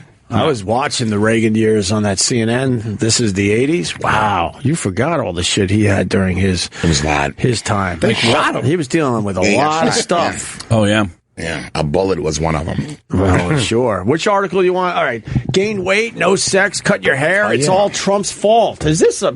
It can't be real. This is real. No. It's from the Post, so let's continue lightly, I guess. The disastrous effects of the Trump era are all too real. Americans are reeling in all sorts of insidious, if subtle ways. Exhibit A comes to us from Daniel Salon in D.C.'s posh DuPont Circle. Oh, DuPont Circle. Oh, my brother has a condo there. It's really nice. When you see that much blonde hair on the floor, you know something's going on, says colorist Nicole Butler. Those straw-colored locks lay there like the shattered hearts of America's children after the election caused a tsunami of women demanding drastic changes to their hair color, according to a breathless report. Do you think this is real? I know I keep asking the same shit, but... It ain't real. Longtime brunette Juliana Evans recalled storming into the drugstore where literally, without thinking, I grabbed the natural black box, by Garnier, I was like, fuck it. The election dead in my soul. I think I want to do something defiant to feel stronger. Nah, go ahead, bitch. Go make fun of yourself, Sherrod bitch. is laying back eating pie and pulled the microphone up to his mouth so he could just laugh in this woman's face. Bitch. Fuck you. That was awesome. And you know how we talk about women? Grab that mic. You know how we talk about women hating women on this show? The next line proves it. Hairdressers reported an increase in women going to extremes, either black or platinum, anything but brown. Know why they're not going brown? Why? Because that's Melania's color. Melania's a smoke show. Tell that Jersey troll that's dying of fire. Cannot be a real story. Do you know anyone who is reacting like this? Well, let's try to find one on the phones. I don't want to read this whole fucking thing. One In lady New York said, Post. I'm upset over the outcome of the election, and you should let me go home, according to the department's Facebook page. Come on. That was... They go home from work? Yeah, I guess. I skipped ahead, but I guess they couldn't handle it. They had to go to work. Oh, she got drunk. So that's why she blew a .33 on a breath test, 4 times the legal limit. Surely Trump should at least pay her legal costs. And it goes on, man. That women are changing their looks drastically over this election. They're still ugly. Well, it's harder for women right now. Women really taking this loss personally. Yeah. The New York Post has But they only have themselves to blame. If the women voted for fucking Hillary, Hillary would be the president. Yeah, but they shouldn't have voted for Hillary. But they should at least had a woman in a position that was worth voting for. True. You only had 80 years to have the fucking all of the votes. Motherfucker. You got the majority of the votes. I love adding a motherfucker at the end of any story. You had the majority of the votes for 80 years, and you can't shut up. On my day off, I was watching The View, and they had those monsters there talking about they closed their vagina after Trump. Did you hear that shit? The View girls? The View girls. Those vaginas been They've closed. never been Joy open. Behar said that she closed her vagina because he was a sexist, so now she doesn't have sex. Because She did not say that. Pull it up. I threw up on my giant TV. I threw up in my mouth. I threw up in my mouth thinking of Joy Behar. I just threw the pie across. I love her, but stop it. Yeah. Like, fucking. Sherrod crushed the apple pie. He can't even talk. Blows his nose and grabs the mic for another motherfucker. So let me get this straight. Motherfucker. How about pull it up? We found it. Told you. Fuck. The first one. Play this, Paul. Watch these. What? My. That's not it? Oh, that's from 2011. Oh, Joy Behar has a dry vagina. Oh, I guess she was just talking about a dry vagina. I just saw dry vagina, so I assumed that Carl was right. And the Sahara's a desert. Tell us something we don't know. Well, can we play the clip anyway? I want to hear Joy Behar talking about her dry vagina. So much fun with Hugh Jackman. Look where his hand is. Look where his hand is now. I can't get it out. And it's stuck in there.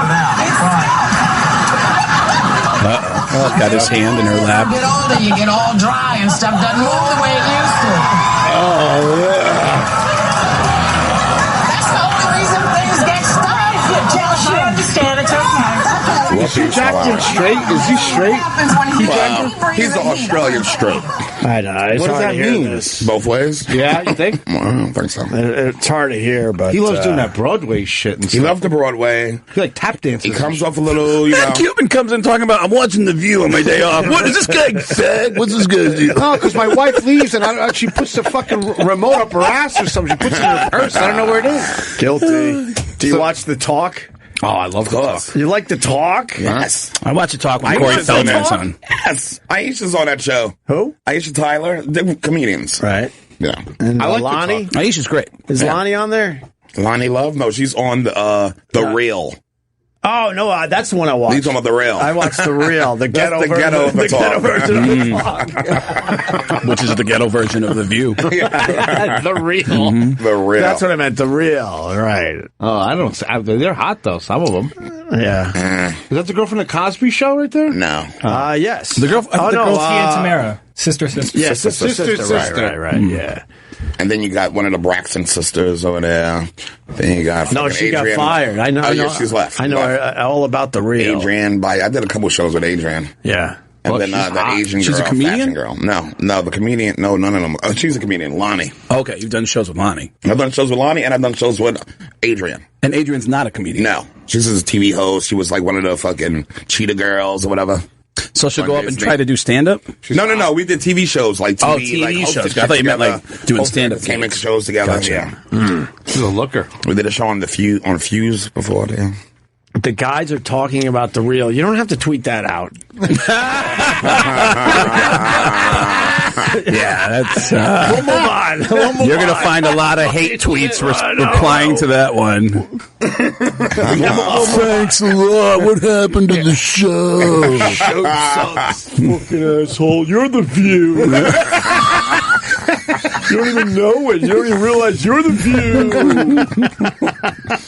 Craig Gass in studio. I got one question to ask for you, and I think you sort of answered it before, but I'm not sure. You're very successful, obviously, and your parents are deaf. So how? Whole family's deaf. Mom, dad, and my sister. And your sister. So how do they wrap their heads around the success of your career? Because they don't understand that you do voices. My mom's able to watch me on, like when I do network TV shows, she's able to watch it with captions because I have closed captions. Right. But she don't understand you're great at doing voices. Yeah, and she still refers to my stand-up. She goes, she'll sign to me and she'll say, when are you doing your play? And I go, I don't do plays. I do stand-up. Like, she calls it my plays. But I would always do impressions for my family that involved no voices. And it would just be body language, which is why when I do voices now, I don't think about the voice. I think about the person and their body language. Like Adam Sandler's, he's very nervous, and he's very whimsical. And Al Pacino just stares. Holy shit! Right the fuck through you. Forget about that. More than the voice, I think about the person. And That Kevin wants some popcorn. Fucking, that was awesome. I said I want some fucking pie. Hoo-ah. Holy shit. But, amazing? Dude, you want to hear a fucking great Al Pacino story? And again, I don't know if I'm supposed to, but I worked out. I'm a big fan of I'm not sure if I should be telling you that. I worked on a TV show with Alec Baldwin. Alec Baldwin, who does impressions too. He does great impressions. I like his Trump. Yeah, his Trump. I know Trump doesn't like his Trump, but I like his Trump. Did I ever tell you that story about that Alec Baldwin told me about how he almost got in a fight with Al Pacino? I didn't tell you that story? I don't think so. He would do, like, every day on the show that we worked on, it was called Las Vegas, with James Caan and Alec Baldwin and I, we robbed the casino together. And every day, Alec and Judah will tell you the same thing, that Alec is a really supportive guy of comedians. Alec Baldwin has shown up to see Judah do stand-up by himself. He'll take a cab and just sit in the crowd and watch Judah do a set and go back home. Yeah. And every day he'd come find me and he'd go, can I hear some more of your Al Pacino? I love your Al Pacino. I want to hear some more of your Al Pacino. That's a great Alec Baldwin. And I go, yeah, but real quick, I go, these are my friends. Do you mind doing your Tony Bennett for my friends? And he does this spot on. He'll grab an empty martini glass and go, yeah, I'll tell you what. I used to date Marilyn Monroe. Marilyn Monroe was a real foxy lady. I once made love to Marilyn for up to 12 hours until the paramedics came along and said, Tony, she's gone. It was this really dark humor. You're Tony Bennett's damn good. But this story is fucking insane that he told me, he said, I gotta get you a copy of this script. I was in a play about Al Pacino and I almost got beat up because of it. And he kept telling me, I gotta tell you the story. And he finally told me the story that apparently Alec Baldwin starred in a one-man show about Al Pacino's life that was written by a former best friend of Al Pacino's. Oh, that's shade. And the former best friend revealed a lot of personal information about Al's life that Al didn't want people to know about. He liked butt play. It's a butt play? I don't know what it was, but butt play. Whatever. Butt play. You're going to go with butt play? I'm going to go with butt play. Whatever it was, Sherrod. whatever it was, Baldwin says that everywhere he goes, people keep coming up to him going, hey, I don't know what's going on, but I just saw Al Pacino at an event last week. He said the next time he sees you, he's going to kick your ass. And I don't know what that's about, but he keeps hearing these messages from people. And then he says, so one day I'm in my apartment building in Los Angeles. The elevator door opens up. Who's in the elevator, Craig? It's Al Pacino, Beverly D'Angelo, and a real estate broker. They're looking for an apartment in my building. And he said as soon as the elevator door opened up, Al Pacino looked at him and went, oh, Jesus. Here we go. Here we go. Beverly D'Angelo, completely clueless, gets off the elevator and goes, Alec! Oh, my God, look who it is! It's Alec! We were just talking about you. You're so political. You should be a president or something. Weren't we saying that, Al? Weren't we saying that about him? And he said the whole time, Pacino's looking at him going, who, this guy? Yeah. You just do anything you want, don't you, Alec? You just do anything you want. And Beverly D'Angelo, clueless, goes walking down the hallway with a real estate broker in tow, and Al Pacino eyeballs him as he walks past him, and Alec goes, Al, can I talk to you for 1 second? And he goes, what, you got something you got to say to me? The fuck you got to say to me, Alec? He goes, listen, I know you know about the play. And he says, play! You were in the play. Tell me about your fruity little play. I'm dying to hear about your little fucking play, Alec. Holy shit. And he goes, listen, I know you know about the play, and I just want to tell you 3 things. Number 1, I was only going to do the show for 3 weeks.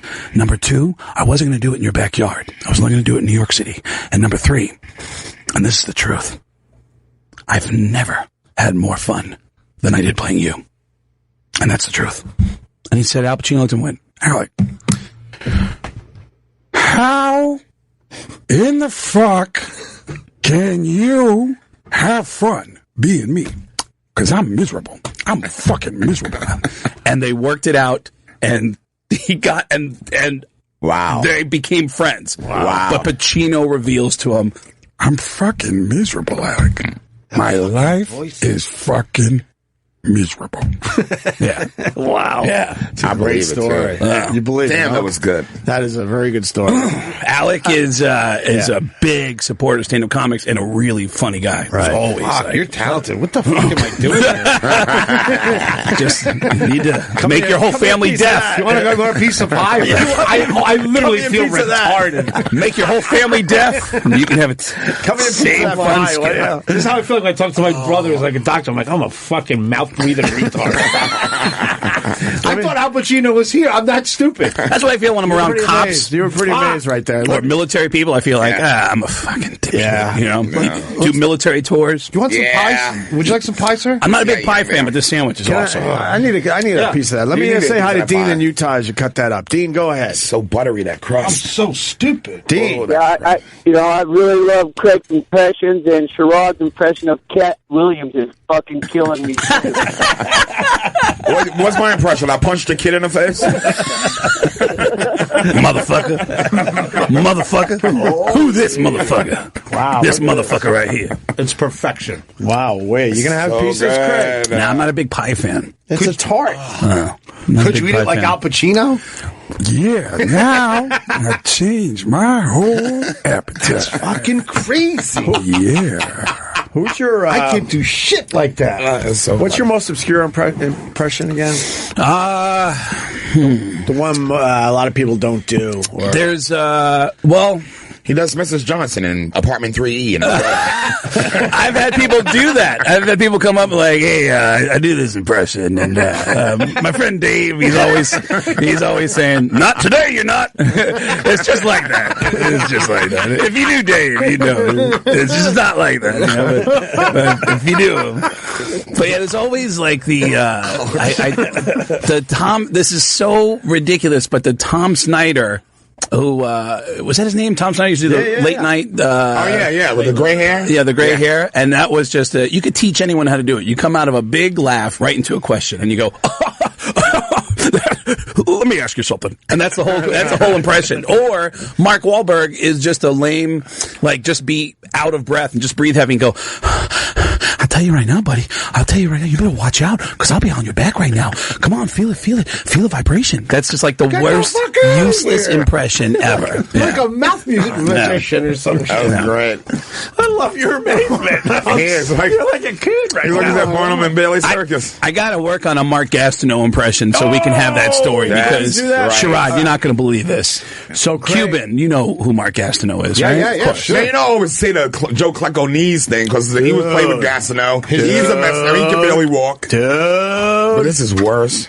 Way worse. Craig Gass, he texted this over the weekend. I was like, get the fuck out of here. Okay, I want to The Gastineau Girls was one of my favorite shows. Gastineau, good-looking guy when he was playing with the long hair, and he was a rock star.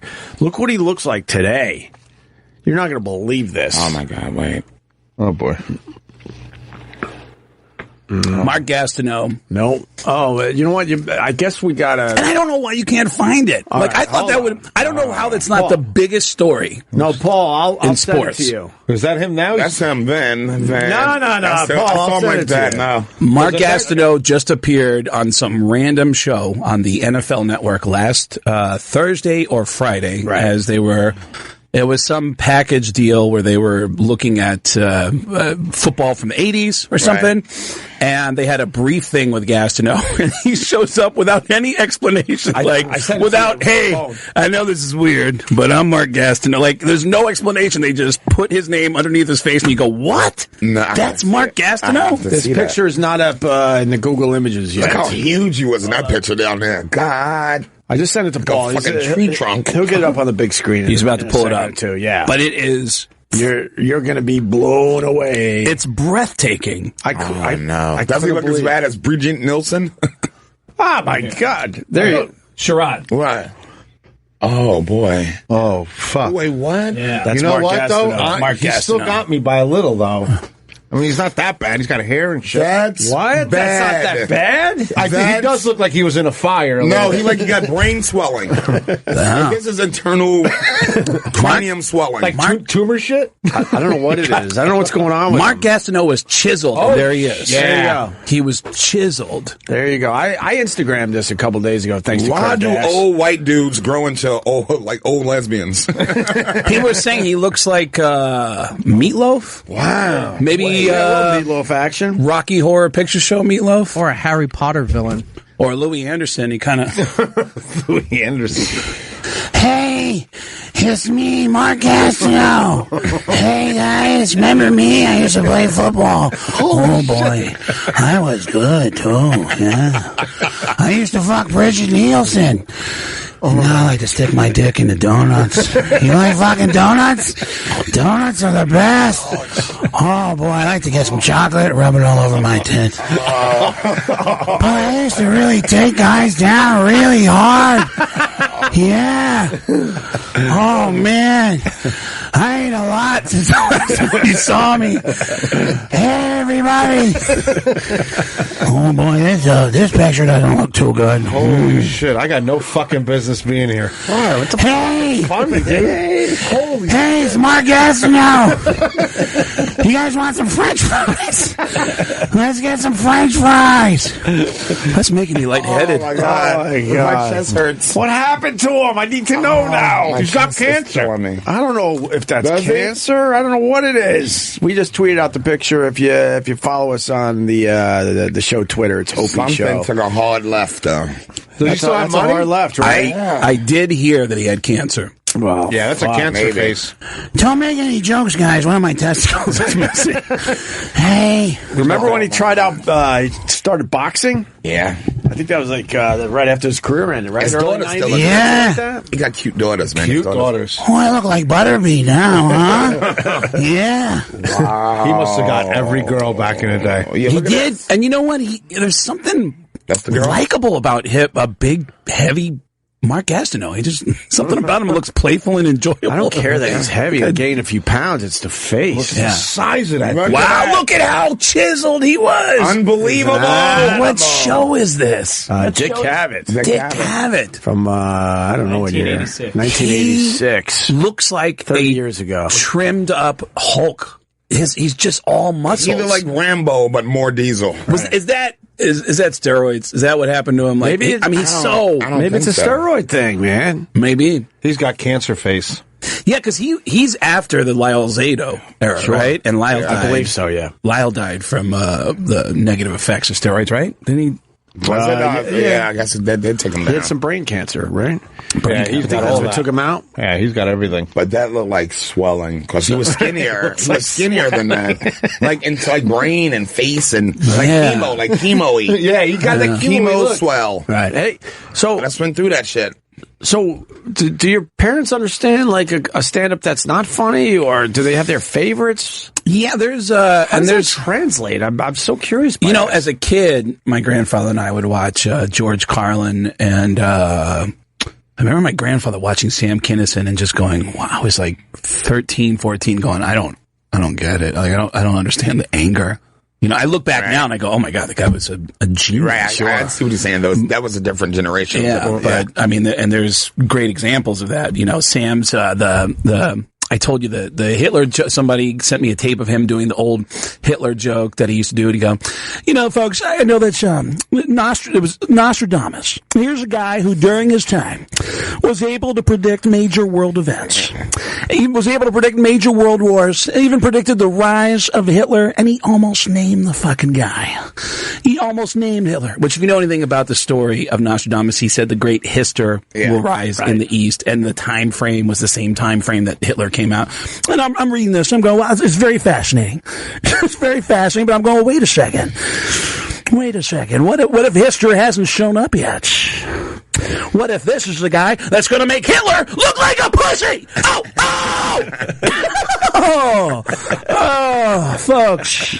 So I would watch that with my grandfather, and then my mom would come in. We'd have the captions on, and my mom would be like, she wouldn't get it. Wasn't her, like, it doesn't translate as well to deaf people. Yeah. And deaf people have their own, like, culture and their own, which is why so many of them are resistant to cochlear implants, because they say we want to save our culture. We don't want to. Do you understand that? I do. I didn't at first until if you're able to hear. I don't know how you say no, man. I'm good where I'm at. I can see it. I remember. You can see it. I can see people doing that. My mom said early on, she said, "I don't want to do that because I want to be just hearing noise all the time." And I remember thinking, like, is that really like what you feel, or is it kind of like when like a comedian when a show tanks? You get a network show and you go, you know what? I didn't like the show anyway, so I'm happier. Like, I'd rather be not be on TV than be on that shit show. And you're like, really? You'd rather not be on TV at all? So I never thought I believed my mom until I saw Miss America, the deaf Miss America, say, I got my cochlear implants, and I just went crazy. I remember being in a car on a road trip, and I kept hearing this noise, and I said, what is that noise? And my husband didn't know what I was talking about, and I said, what? I hear something, it's a sound, and it was one of her kids chewing gum, and it was driving her up the fucking wall. Better do it. And I get, motherfucker. Close your mouth when you chew, you fucking little goat. Sherrod should be on every counseling session. Sherrod can get right to the point of everything. Fucking goat. I would assume there's an adjustment period where stuff like that, you're like, holy fuck, and then maybe that stuff starts calming down, or but there is a culture amongst deaf people that they want to preserve, and they're very anti. There was a guy who took over Gallaudet University, where my sister went to school. Gallaudet's a big deaf university, and they had someone take over the school who was hearing. And everyone was like, fuck that. And they all revolted. Like, we need a deaf person running this school. And they did. And they revolted. And they got him out. Yeah. It's like hearing really matters to us who hear.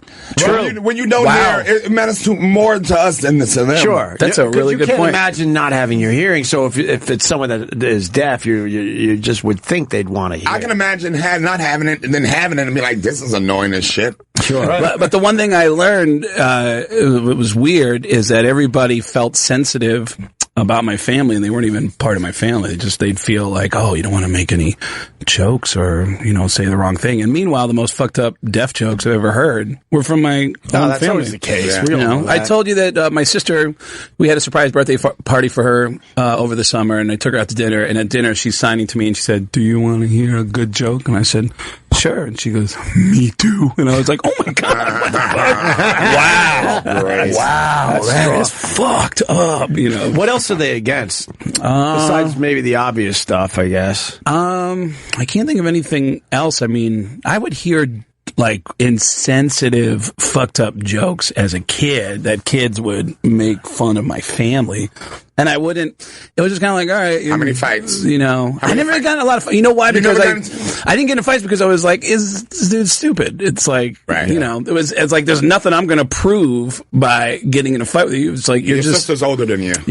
My sister would beat the shit out of people. That's what the difference My was. sister had the worst fucking. She was older though, but if she was younger and deaf and somebody making fun of him, forget she would fucking unload on people. Now, who were some of their top comics then?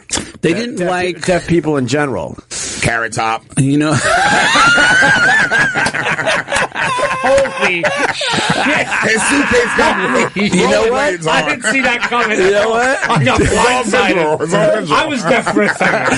And I said, hear it. Motherfucker. Carrot Top. Come on, deaf people. He's showing you the joke. Motherfucker. Come on. I get it. I know you do too. You just got to look at the joke, motherfucker. It's a suitcase with rollerblades on. Nigga. What's not to get? That's funny. That's a visual aid, motherfucker. No closed caption needed. Deaf people, honestly, are not that big into stand-up comedy. They like music. They go to concerts. And they like feeling the vibration. My mom, I've heard that. When I was a kid, like, oh, Mom, this band Guns N' Roses. And she would, like, put her hand on the speaker and feel the vibration and be like, wow, And I remember when Prince put out his first album after Purple Rain? He went and did a show at Gallaudet University. He debuted all his music at a deaf university and played a concert, and the room was packed full of deaf people, just vibing off of the vibrations. Now, is any surprise, Craig, that you love rock and roll music and you grew up with a deaf family? You could blast this shit anytime you want it. And that's funny because most people think, oh, your house must have been really quiet. And it's like, no, it was the loudest house. And I'm sorry to say, I cursed at my mom. I'm like, she had her back to me, and I could, That's a kid's dream. I'm always telling my kids, shut up. You're walking around the house, you can make any noise you want. There's a lot of you can be pluses throwing there. pans of I was always somebody who would push teachers as a kid to the point of like, all right, your mom has to come down and we need to talk to her. This is an issue. But they needed me in the room to translate everything. So I would be sitting in a room full of teachers and my principal, and they go, okay, so tell your mother that the reason why we're here is because you're having some behavior problems. And I look at her and go, I'm the valedictorian. Okay. So they're saying that although they think I'm a really good student, there's some small things we need to work on. That's awesome. And my mom would nod her head, and they'd look at her, and they'd look at me and go, okay, now tell her. And I was lying through my teeth. Everything I said was an edit. It was just an edit. Like, all right, clearly she wouldn't be here if I'm, a perfect student. Wouldn't it have been easier if they wrote it down and handed the piece of paper to your parents? I would have been dead. Or was that insulting to them? Oh. No, my mom will usually write something down. Well, my mom is actually... She's really easy to understand, so she'll say, I'm deaf, and, my sister's harder to understand. A big part of a deaf person's education is speech, and hours a day of grabbing your hand, putting it on my throat, and saying, door, and so you can feel how that's supposed to sound, and then you repeat the word, and then you so that you can sound, so that you can be easy to understand when you talk, when you use your voice. Right. So, and by the way, I didn't even know that's how they did that. Yeah, and then I never got an accent, because, I grew up in a deaf family, and I grew up in Mount Vernon, outside the Bronx, and I noticed that every time, like, have you ever called your best friend and someone picks up the phone, you think it's your best friend, and it could be somebody of the opposite sex in the same family, but they've all learned how to pick up the phone and go, mellow, and do that little nuance. Yeah. Sure. And without that lesson going on in my house, without anybody talking, I just had an open canvas to learn how to start speaking. So I started watching TV and I copied all the voices I heard on TV, and I was always able to mimic any kind of voice. That's whenever I call you, you answer the phone, cello. Cello. Like it's JJ from Good Time. Motherfucker. Cello. Let me ask you a question. You do sign language really well, right?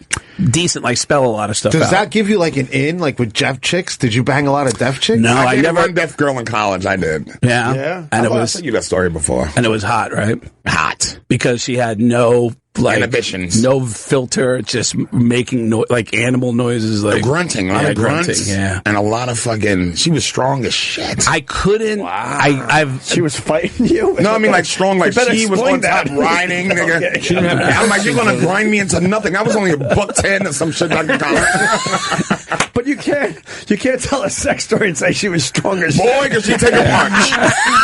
I mean, I knocked most of the teeth out. Most of the teeth fell out, but She finally got me when she pulled out the mace. She couldn't hear me coming. Popped her right inside the head. motherfucker, squeeze on legs, motherfucker. Really? Grind me, motherfucker. Everyone, Like on top squeeze, like you on top, so your legs not around. It's just your legs on a bed squeeze, and I can move. Everyone in my neighborhood had a really thick accent in Mount Vernon. Everybody sounded like Tracy Morgan. That's why it's the easiest voice to do. Everybody in the Bronx talk like this, whether you black or white. That's right. Male or female. That's crazy. That's crazy. Shit. He was just doing George Steinbrenner. Just. Sherrod is one of the guys that always be like, man, come on, that Tracy Morgan is terrible. You know? That's pretty good. I'm being told we got to take a break. We got to catch up a little bit, right, Eric?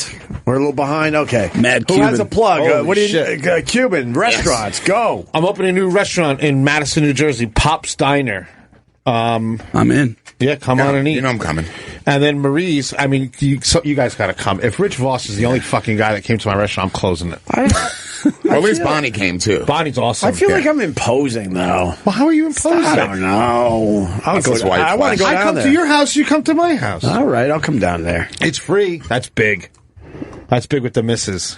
Yeah. Especially during holidays. Come eat for free. I got to get over here. It's free for Opie. What kind of train ride are we talking from here? 35 minutes. So I jump on a train, I'm eating in an hour from right now? Yeah. Strong. Let's go, Sherrod. My girlfriend grew up right around there, Randolph. All right, let's go. All right, bet. I'm D. I'm down. Opie Radio. We'll be right back. Opie Radio is back. What happened to Sherrod? Sherrod is probably smoking, which is kind of stupid. His throat's all fucked up. I think people are noticing that Sherrod's voice is pretty fucked up today. I am guessing that people didn't even realize that was Sherrod when he first came on, because he doesn't sound at all like himself. It's starting to come around. They're What's calling him Busta Rhymes. Busta Rhymes? He also sounds like when Cameo does that part in Word Up. Word Up. Very nice. Plenty of Motherfucker. Who else? Plenty of Keith Robinson. Yeah, Keith tweets. Robinson. There was a couple others. One of the aliens beard, the from mustache. Simpsons. Who? He's one of the aliens from The Simpsons that James Earl Jones used to play. Wow. That's a bit obscure, but very good. There was something I want to read to you here. Let me see. Hold on a minute. Sherrod could be a great motivational speaker. When men start to look like old lesbians, it's the real Dvorak theory. Is that what they're saying about Gastineau? Vasectomy. Don't do it. They're saying if you get a vasectomy, you can start looking like an old lesbian or like Mark Gastineau. Oh, that's what it did. Why would a vasectomy do that shit It's to you? testosterone. It cuts down your... Where's the Dr. Steve? Were you smoking with your voice like that? No. No. Is he all shifty-eyed? It's all right. It's medical. All the virgins were downstairs. They're all going to go see Star Wars. So Craig Gass wants to. Yeah, I wanted to go see Star Wars. I wanted to go too. I wanted to go. I guess so. I met the dude from the movie in this building. Yeah. From the Young Star Wars Spanish guy. I smoked outside with him last week. Star Wars guy? The Rogue One guy, right? Yeah. Did you get high with him? He was like this, and I was like, I got a lighter. I was like, I know the walk. The international. I need some shit. I need a light. I need a light. You ever get high with somebody famous? Yeah, Besides man. comics? Yeah. Like who? Many people. Yeah. I don't know if he's going to name names. I don't want to name names. I don't know. Well, do people know they smoke? Like, is it like Seth Rogen? Well, yeah. Oh, like with weed. I mean, one person I started smoking. Broke her through. Oh, really? Brought it to the green side. Ooh. I'm going to guess Amy Schumer. No. Non-comic, not a comedian. Not a comic. A-lister? A-lister. A-lister. And you were the one that brought him to the green side. Brought him to the green side, baby. And she's now smoking regularly. She smokes occasionally now. Okay, and people know she smokes. No. No, people don't. I don't know. I don't think people. Well, some people might know. Are you going to give her the answer? sister smokes a lot. You're going to give the answer. Helen Mirren. But she never smoked with her sister. I would fuck the shit out of Helen Mirren. Would you really?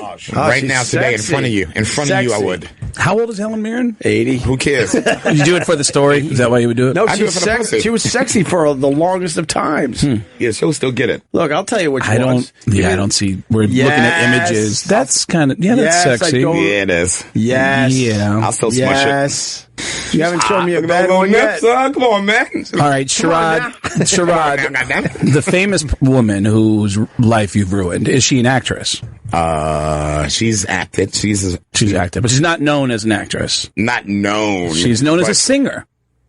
Yeah, kid. Jennifer Lopez. Wait, and a sister. Jennifer Lopez. I'm guessing Jennifer Lopez. He won't even look at me. He won't even look at me. No, who do you say? I said Jennifer Lopez. No, she was a smoker already when we blazed. Oh, wow. Sherrod is smoked up with people. Wait, a singer with a sister. Singer with a sister. You know the story already. I told you the story. I don't know if I know this Did you one. say it on the air? I think I might have. All right. Said it on the air before. All right. How do I know this? I should know this? I'm forgetting? Singer. Yeah. A-lister. Oh, Britney. No. Close. Britney, Christina. No. Cold. Britney. Wait, Britney's close. Britney's close. It's in the same era. But Christina's Jessica the same. Simpson? Wow. Really? Of course, I know that. Thank you. He has a connection. Yeah? I should have got that one. You banged her, didn't you? Jessica, you hit that. Did you bang her dad? Definitely. I actually hung out with her pops a few times. That girl. But I'm not saying that's her. But she never smoked before? She never smoked before? No kidding. You totally banged her, didn't you? This was years ago. This was, come on, man. That was John Mayer years ago. This was a decade ago. Oh, John Mayer. Oh, yeah. John Mayer connection. Sherrod's got some great stories with John Mayer. I met John Mayer here. He's a good-looking dude. He's a handsome guy. Fucking dreamboat. Loves comedy. We had some times. Sherrod, I know you can't give a completely honest answer, but how was his stand-up? I know that... It was good. Yeah? It was good. Yeah, It wasn't bad. Yeah. Because it was honest, so it was good. Yeah. It was funny as shit. People liked him. He knew. But he knew he wasn't a stand-up. Was his point of view like, I'm famous? And no, it's like every musician, in between every song, is doing 2 to 3 jokes. True.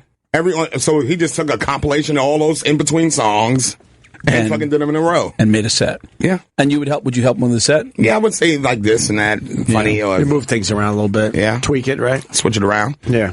I got to grab this call really fast. Paul in New Jersey. Go ahead, Paul. Hey, guys. How's it going? We're killing it today. Hey, Sherrod. Yes. Hi, Daddy.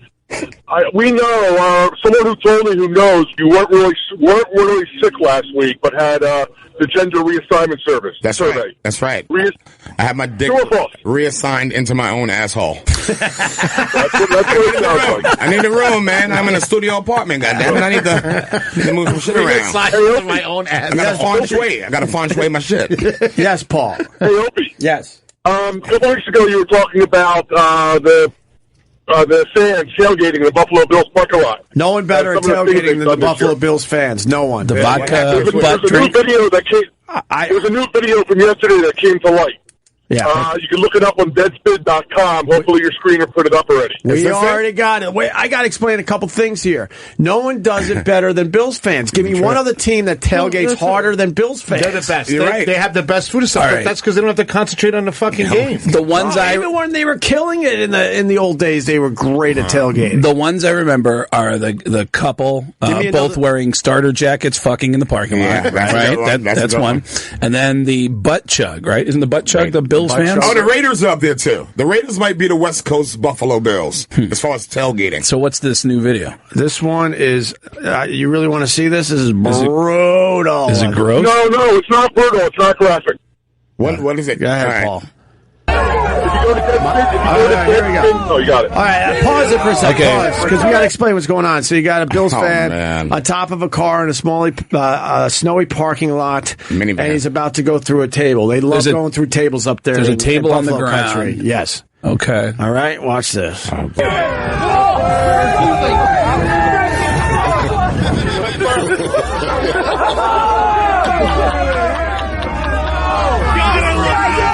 Oh my God. Oh, that's got to be his knees. That's his knees. Oh, it is his knees! Oh, it is his knees. Oh, it's off the back! It's coming out the back? No. Is that it coming out the back? Breaks his leg jumping from the top of the car. Oh, shit. What a fucking idiot. I thought he was going to go belly first. Oh, no. Hold on, Paul. Oh, my God. Yeah, go ahead, Paul. Opie, you got to describe it that he landed not on his ass and trying to break it with his side, but he jumped straight up and landed on his feet. Yeah. He tried to keep his legs straight and go through the table. Because he didn't know what he was doing. He's drunk and he's cheering for the Bills. And he broke his leg. Yeah, you're supposed to land on your Thank you, Paul. Paul, that was definitely worth it. Jeez. Bye, Daddy. All right. Wow. What an asshole. The bone was coming out the back? There are some regrettable moments after a bad drinking day that you'll go like, oh, man, why did I do that? But Jesus. That guy's not moving. Enough about my kid. But this. That leg don't look good. They don't like the Ryan brothers up there. Oh, there's another angle. They've had it with the Ryan brothers, too. Oh, really? Oh, they're calling for their heads. You're right about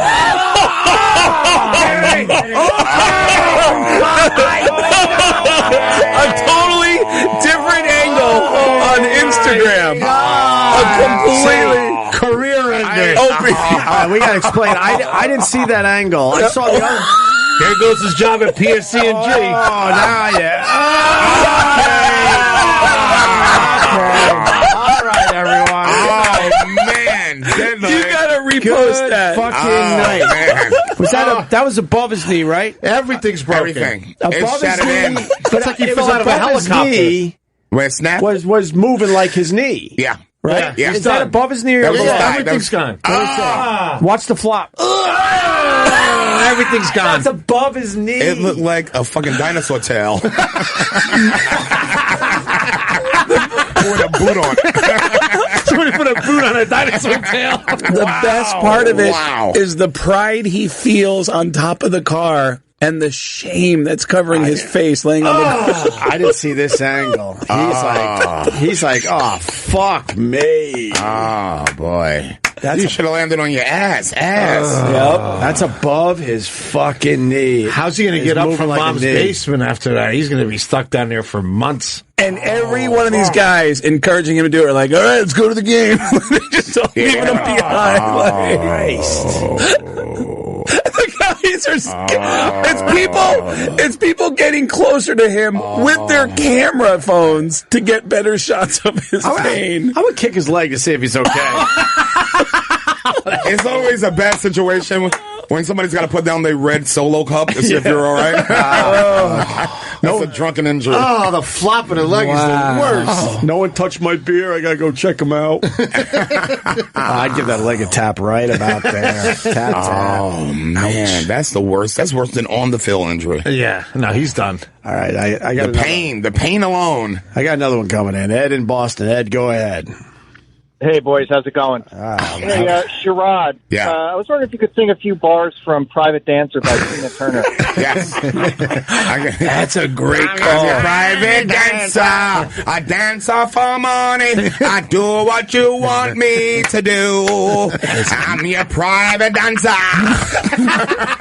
Sherrod killing it with the Tina Turner. Fucking guys are talented. Natural voice. There's a lot of talent in here. Wow. Oh, I love it. Sherrod's getting a show on TBS.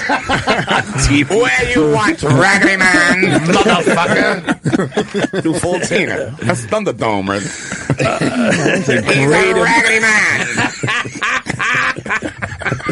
That's a great impression. Motherfucker. Oh, shit. I was just saying before you came back in here that you'd be a great counselor. I feel like you get right to the hardest shit and you can help people straight. You'd be like, if anyone should be a life coach, it's you. I'd be like this. You gotta stop drinking. What's that? Get off the crack. What about you? You gotta kill your parents. It's clear that you gotta kill your parents. It's clear. What were the name of those two rich-ass Spanish kids? The Menendez brothers. God, we were so proud of them in the Spanish community. They were like, oh, fuck. It was two black brothers in Atlanta who tried to do the same thing. They poisoned their parents first, put them on sleeping pills, then tried to kill them. Stab them. And then they got caught, though. The mother made it to the bathroom or something, called on the phone, and they tried to burn the house down with them in it. Fuck. Dude, how about, you go through life and you give birth to your own fucking killer. Killer. Yeah. In your house. I see it happen. My kid looks at me fucking weird, bro. Really? Sizing you up? Already sizing you up. I think he's the one. Yeah. Every Dateline. Count down the days. Every I walk in, he's like, hey, Carl. I'm like, really? That ain't going good.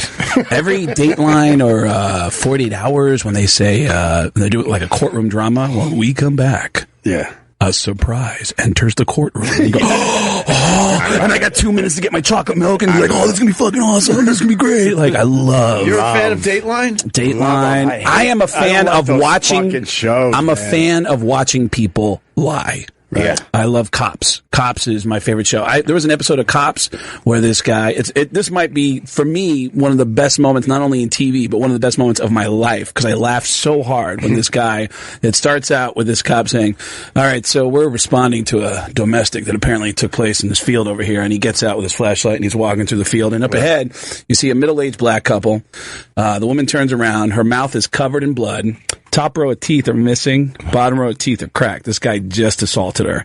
And the cop comes up and goes, all right, what's going on here? And the woman turns around and starts telling exactly what's going on. Right. And then the guy jumps into the frame and goes, wait, hold on a sec. You better tell him the truth. I'll knock you the fuck out. He says it on camera. The cop goes, whoa, ma'am, do me a favor. Sit in the hood of my car. All right. And he's got a flashlight on the other guy. And he goes, all right, so you're so eager to tell me your side of the story. What's going on? And he goes, look, I ain't gonna lie. Because she pushed me. Yeah, she pushed me. So what? She pushed me. But then, she assaulted me after I pushed her back. And the cop goes, she assaulted you? And he goes, yeah, she assaulted me. And the cop goes, with what? And he goes, her face, and I farted. I laughed so hard that I farted. She assaulted me with her face. That's like fucking Fred Sanford talking to Aunt Esther. Yeah, that's the best laugh I've ever had. I just heard an explosion come out of my body, and I had just farted. Can we find that clip? It is the internet. Yeah, I don't know, but it's. Was it Cops? It was Cops. Did they arrest the motherfucker? And they arrested him. Good. My second favorite episode. I still want to meet this guy. What would be a search for that one? Because we're going to try to find that. She assaulted me with her face. Cops assaulted me with her face. All right, we'll try to find it. Go ahead, Craig. And the second favorite episode was an episode in Indianapolis. I want to meet this guy. This was an old school Cops clip. You know, the old school clips, they still fuck people up a little bit, even though they're on camera. They would like, there was some shit going on that was illegal that was caught on camera. And I imagine that it was fair. It was like illegal to throw a fair one with your fucking suspect. Yeah, they could fight a fair one. Yeah, and so there was one episode in an old school version of Cops where they said, we're responding to a robbery that took place in the strip mall. It was Indianapolis, Indiana. And I've actually said on the air, if you know this person, I want to meet him. They roll up behind the strip mall, and there's this skinny white guy. He's got to be, he looks like he's 6'4", 6'5", maybe 180 pounds. He's just scrawny. And the cop rolls up and says, sir, are you the one who called about the robbery? And he goes, yeah. And he's crying. He's bawling. And the cop gets out and he goes, all right, sir, just tell me what's going on. He goes, I'm locking up my work and I'm done for the night. Oh my God. And I didn't see this guy walk up to me. This gentleman came up to me from behind and said, and forgive my language, but he said, give me your goddamn money. And that's what he said. And I said, sir, I don't want any problems from you. And then that gentleman over there grabbed me from behind. The camera pans over. There's a black guy laying in a pool of blood. You know those concrete slabs in parking lots that you bump your tire up against when you park in the parking lot? Right. He's in between two of those, completely knocked out and covered in blood. There's a pool of blood around him. Right. And he points to this other guy and goes, when that guy grabbed me from behind, and I'm a 5th grade black belt, okay? Oh, this is great. And when he touched me, I just... And he starts crying, and the cop goes, Sir, are you okay? And he goes, I'm fine. I'm going to need some new shoes. They pan down to his sneakers. Blood. Every time he shifts his body weight from his left foot to his right foot, blood is squishing out of his sneakers. Jesus. He fucked that guy up so bad that his sneakers are so saturated in blood, he's squishing blood out of his sneakers. Killer. And he feels horrible about it. He's like, I didn't want to have to fuck him up, but I did. I'm sorry. That is beautiful to me. He is the most well put together human being I've ever seen. Like, he doesn't want to fuck you up. Yeah, that's but how I am. If you push him, I cry when I beat people up. I literally cry myself, tears, but I'm gonna whoop your ass, motherfucker. Because I don't want to do this. I don't want to be this person. I gotta beat be this person. Right? You made me have to be this person. I'm too small. I'm cheap shot Carl. I'll shake your hand. I'm sorry about that. Walk away. Next thing you know, fucking shopping cart to the head. Boom. I've never fought someone face to face. I used to fuck guys up pretty bad. Now I can crush some Krispy Kreme. Oh, yeah. Oh, boy. Yeah. I am obsessed with watching people lie. And the fact that there are people around us who are thinking about killing any of us, and that they try to get away with it, it's crazy to me. So when I can have the satisfaction of even like autopsy, it's like, all right, the person is gone. We don't know who did this, but because of the way the body is laying and because of the way the blood is splattered, we can already tell you a bunch of things about what's going on here. And that eliminates a whole bunch of people. And then we can narrow it down to this, narrow it down to that, and they can find the person. That is so satisfying to me to be able to capture. You love Dr. Barton. You ever watch his show? I love Dr. Barton. I spend a lot of time with him. You have? Yes, I did a Red Eye with him 1,000,000 times, but we did a bunch of TV shows together. Wait, did he ever invite you in for his job? To see it face to face? I didn't want to see the actual bodies. Where he pulls out a maggot and he can tell you everything that happened. He's smart as shit. He's smart as shit. Wow. There's a smart dude. Can I tell you the greatest episode of Dateline ever? And this is a woman. I want to know. I don't know if you can. This is the one. I want to know what the fuck happened to this woman. There was a story that was a Dateline episode was repackaged into something called Mysteries and Scandals. I saw it late night in a hotel room in Salt Lake City. It was on, I think, MSNBC or CNBC, one of those. Right. But it was an old Dateline episode. There was a guy who, in his 50s, in the 90s, discovers the internet and starts learning how to use chat rooms. And he starts going into chat rooms and he starts making friends. He's kind of lonely and makes friends with a hot girl. Really hot. She's 18, 19 years old, but there's nothing sexual about the conversation. Is this a Roland Campos story? There's nothing sexual about the conversation. They're just having friendly conversation, but he lies to her. She says, "Oh, so how old are you?" And he goes, "I'm 20." And she goes, "Oh, what do you do?" And he goes, I'm in the military." And he actually was in the military when he was younger, but he got discharged because he had some kind of physical disability. But he was yeller. But he always wanted to serve his country. So in this chat room, he starts acting out a fantasy life with this girl and starts lying to her. And she goes, "Well, what's it like? Have you ever been to Kuwait?" He goes, "Oh yeah, what's it like?" "Oh, it's amazing. I love my country. I love fighting." So he just makes up this whole bullshit thing. But there's nothing sexual about it that's going on. But he left this chat on one night.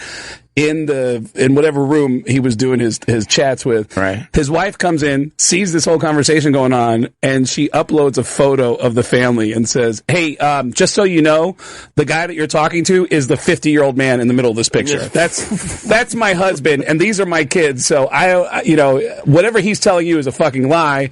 But there was nothing sexual about it. It was just embarrassing for the guy. So he's like, and so the girl says, "All right, so who are you really?" And he goes, "Well, I'm in my 50s and I'm married. My kids are grown up and they're out of the house. And I just discovered, how to use the internet. And, but there's a kid I work with at this warehouse and he told me how to get into chat rooms. And, he's your age, and he's really into the internet." And she goes, "Oh, well, what's he like?" Starts asking a bunch of questions. He flips out and says, "Hey, don't ask about that kid, okay? You have no idea how close he came to dying. All I would have had to done this morning is pull the trigger and he'd be fucking dead right now." And she goes, "Whoa, what are you? Wait a minute. First of all, you call this number right now and talk to my mom because she's upset with you and you need to talk to her." And he goes, "Look, I'm sorry." And she goes, "No, you call this number." He calls the number. This lady answers and goes, "Listen, I don't know who the fuck you are, but you don't threaten my daughter." And he goes, "I'm sorry. She goes, "I don't care what your problem is. Don't talk to my daughter." Hangs up. And the guy's like, "All right." And he chills for a couple months. And then in the chat room, the cute 19-year-old pops back in and says, "Hey, how are you?" He's like, "I'm doing all right." And she goes, "I'm sorry that that happened." And he's like, "I'm sorry for what I said." And then she says, "The fact of the matter is, I am in love with you."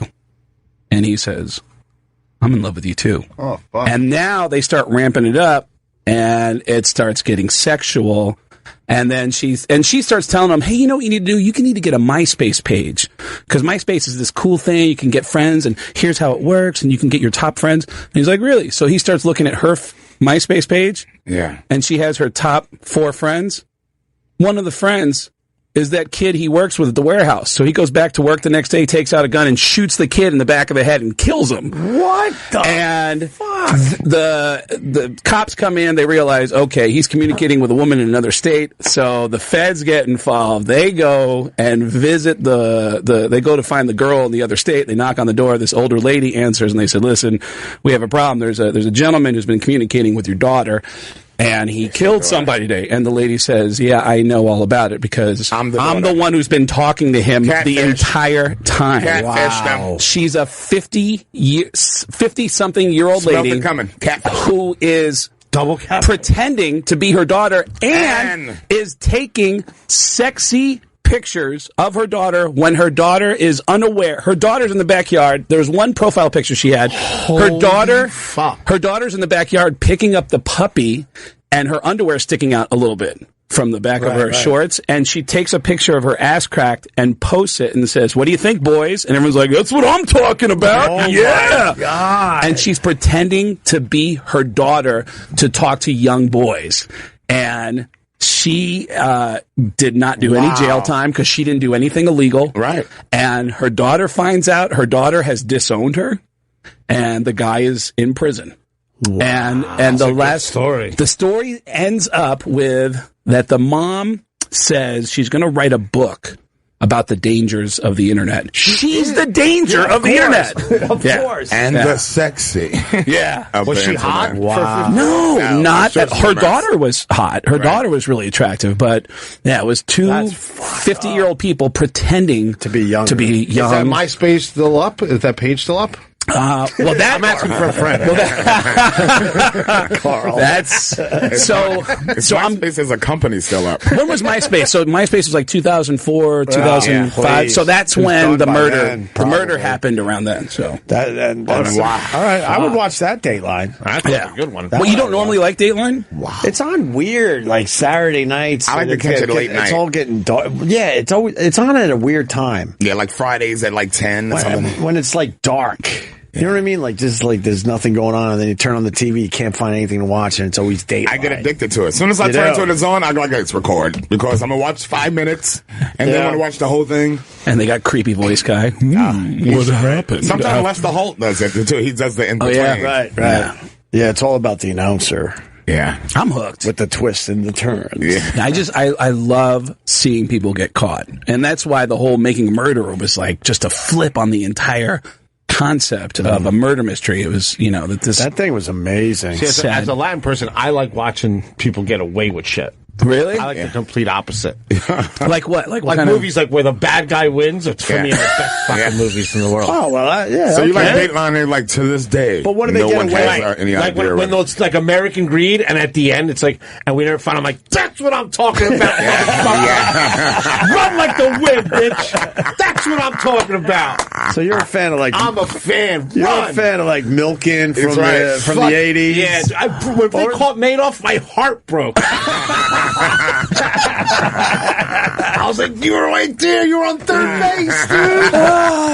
They get lazy. I love when they get away with shit like that. That is good. Every once in a while, you get an American Greed where the guy, he's on a beach just chilling. I'm like, good for you, man. But the human behavior is that you get lazy and you start like thinking, I could make it. The real good ones, they don't. They're hungry all the way to the end. I mean, it's great. What are the crimes you like people getting away with? Everything.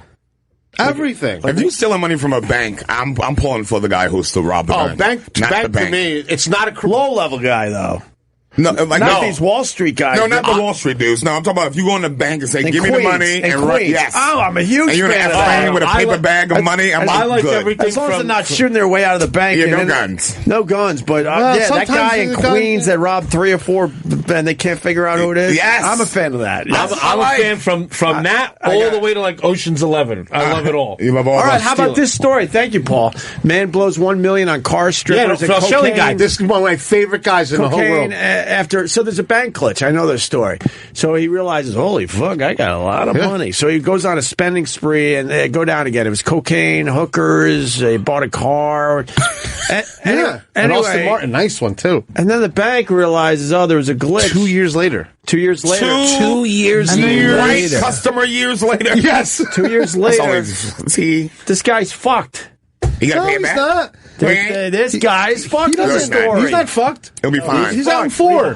He'll be fine. But he was slapped with a 4-year jail term. That's nothing. Oh, come on. If he kept the money, it's nothing. Yeah, if he kept the if money. he hit the money somewhere, it's nothing. He's like, look, every dude in the world. 4-year jail term last year after right? the banking glitch came to light. Ward 29 went free last week after winning an appeal of his conviction on the grounds that his actions were not deceptive. There you go. Boom. He's off. I'm talking about that guy. He's off. Not all heroes wear capes, my friend.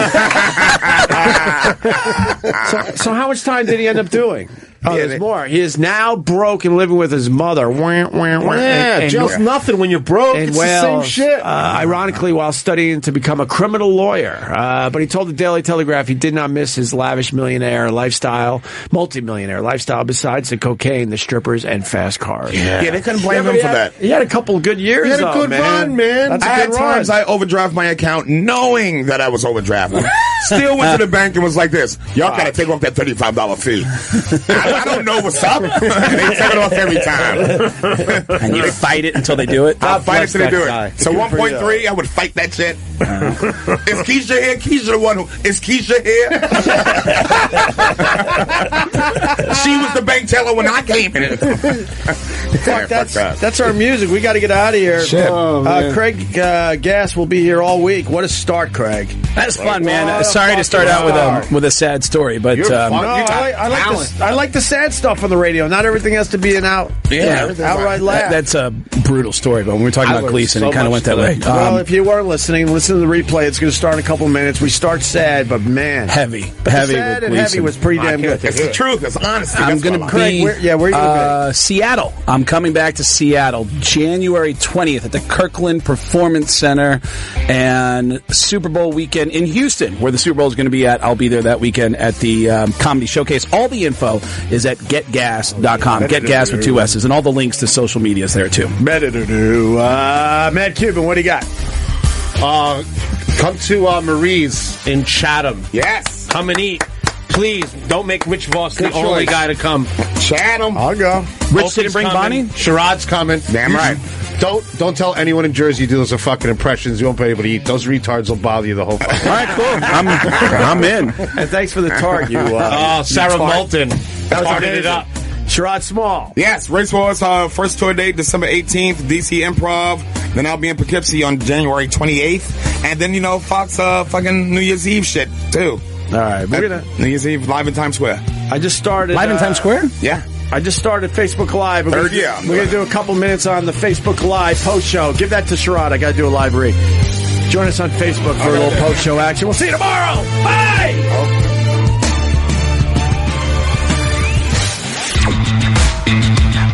Opie Radio is now over for now. Over.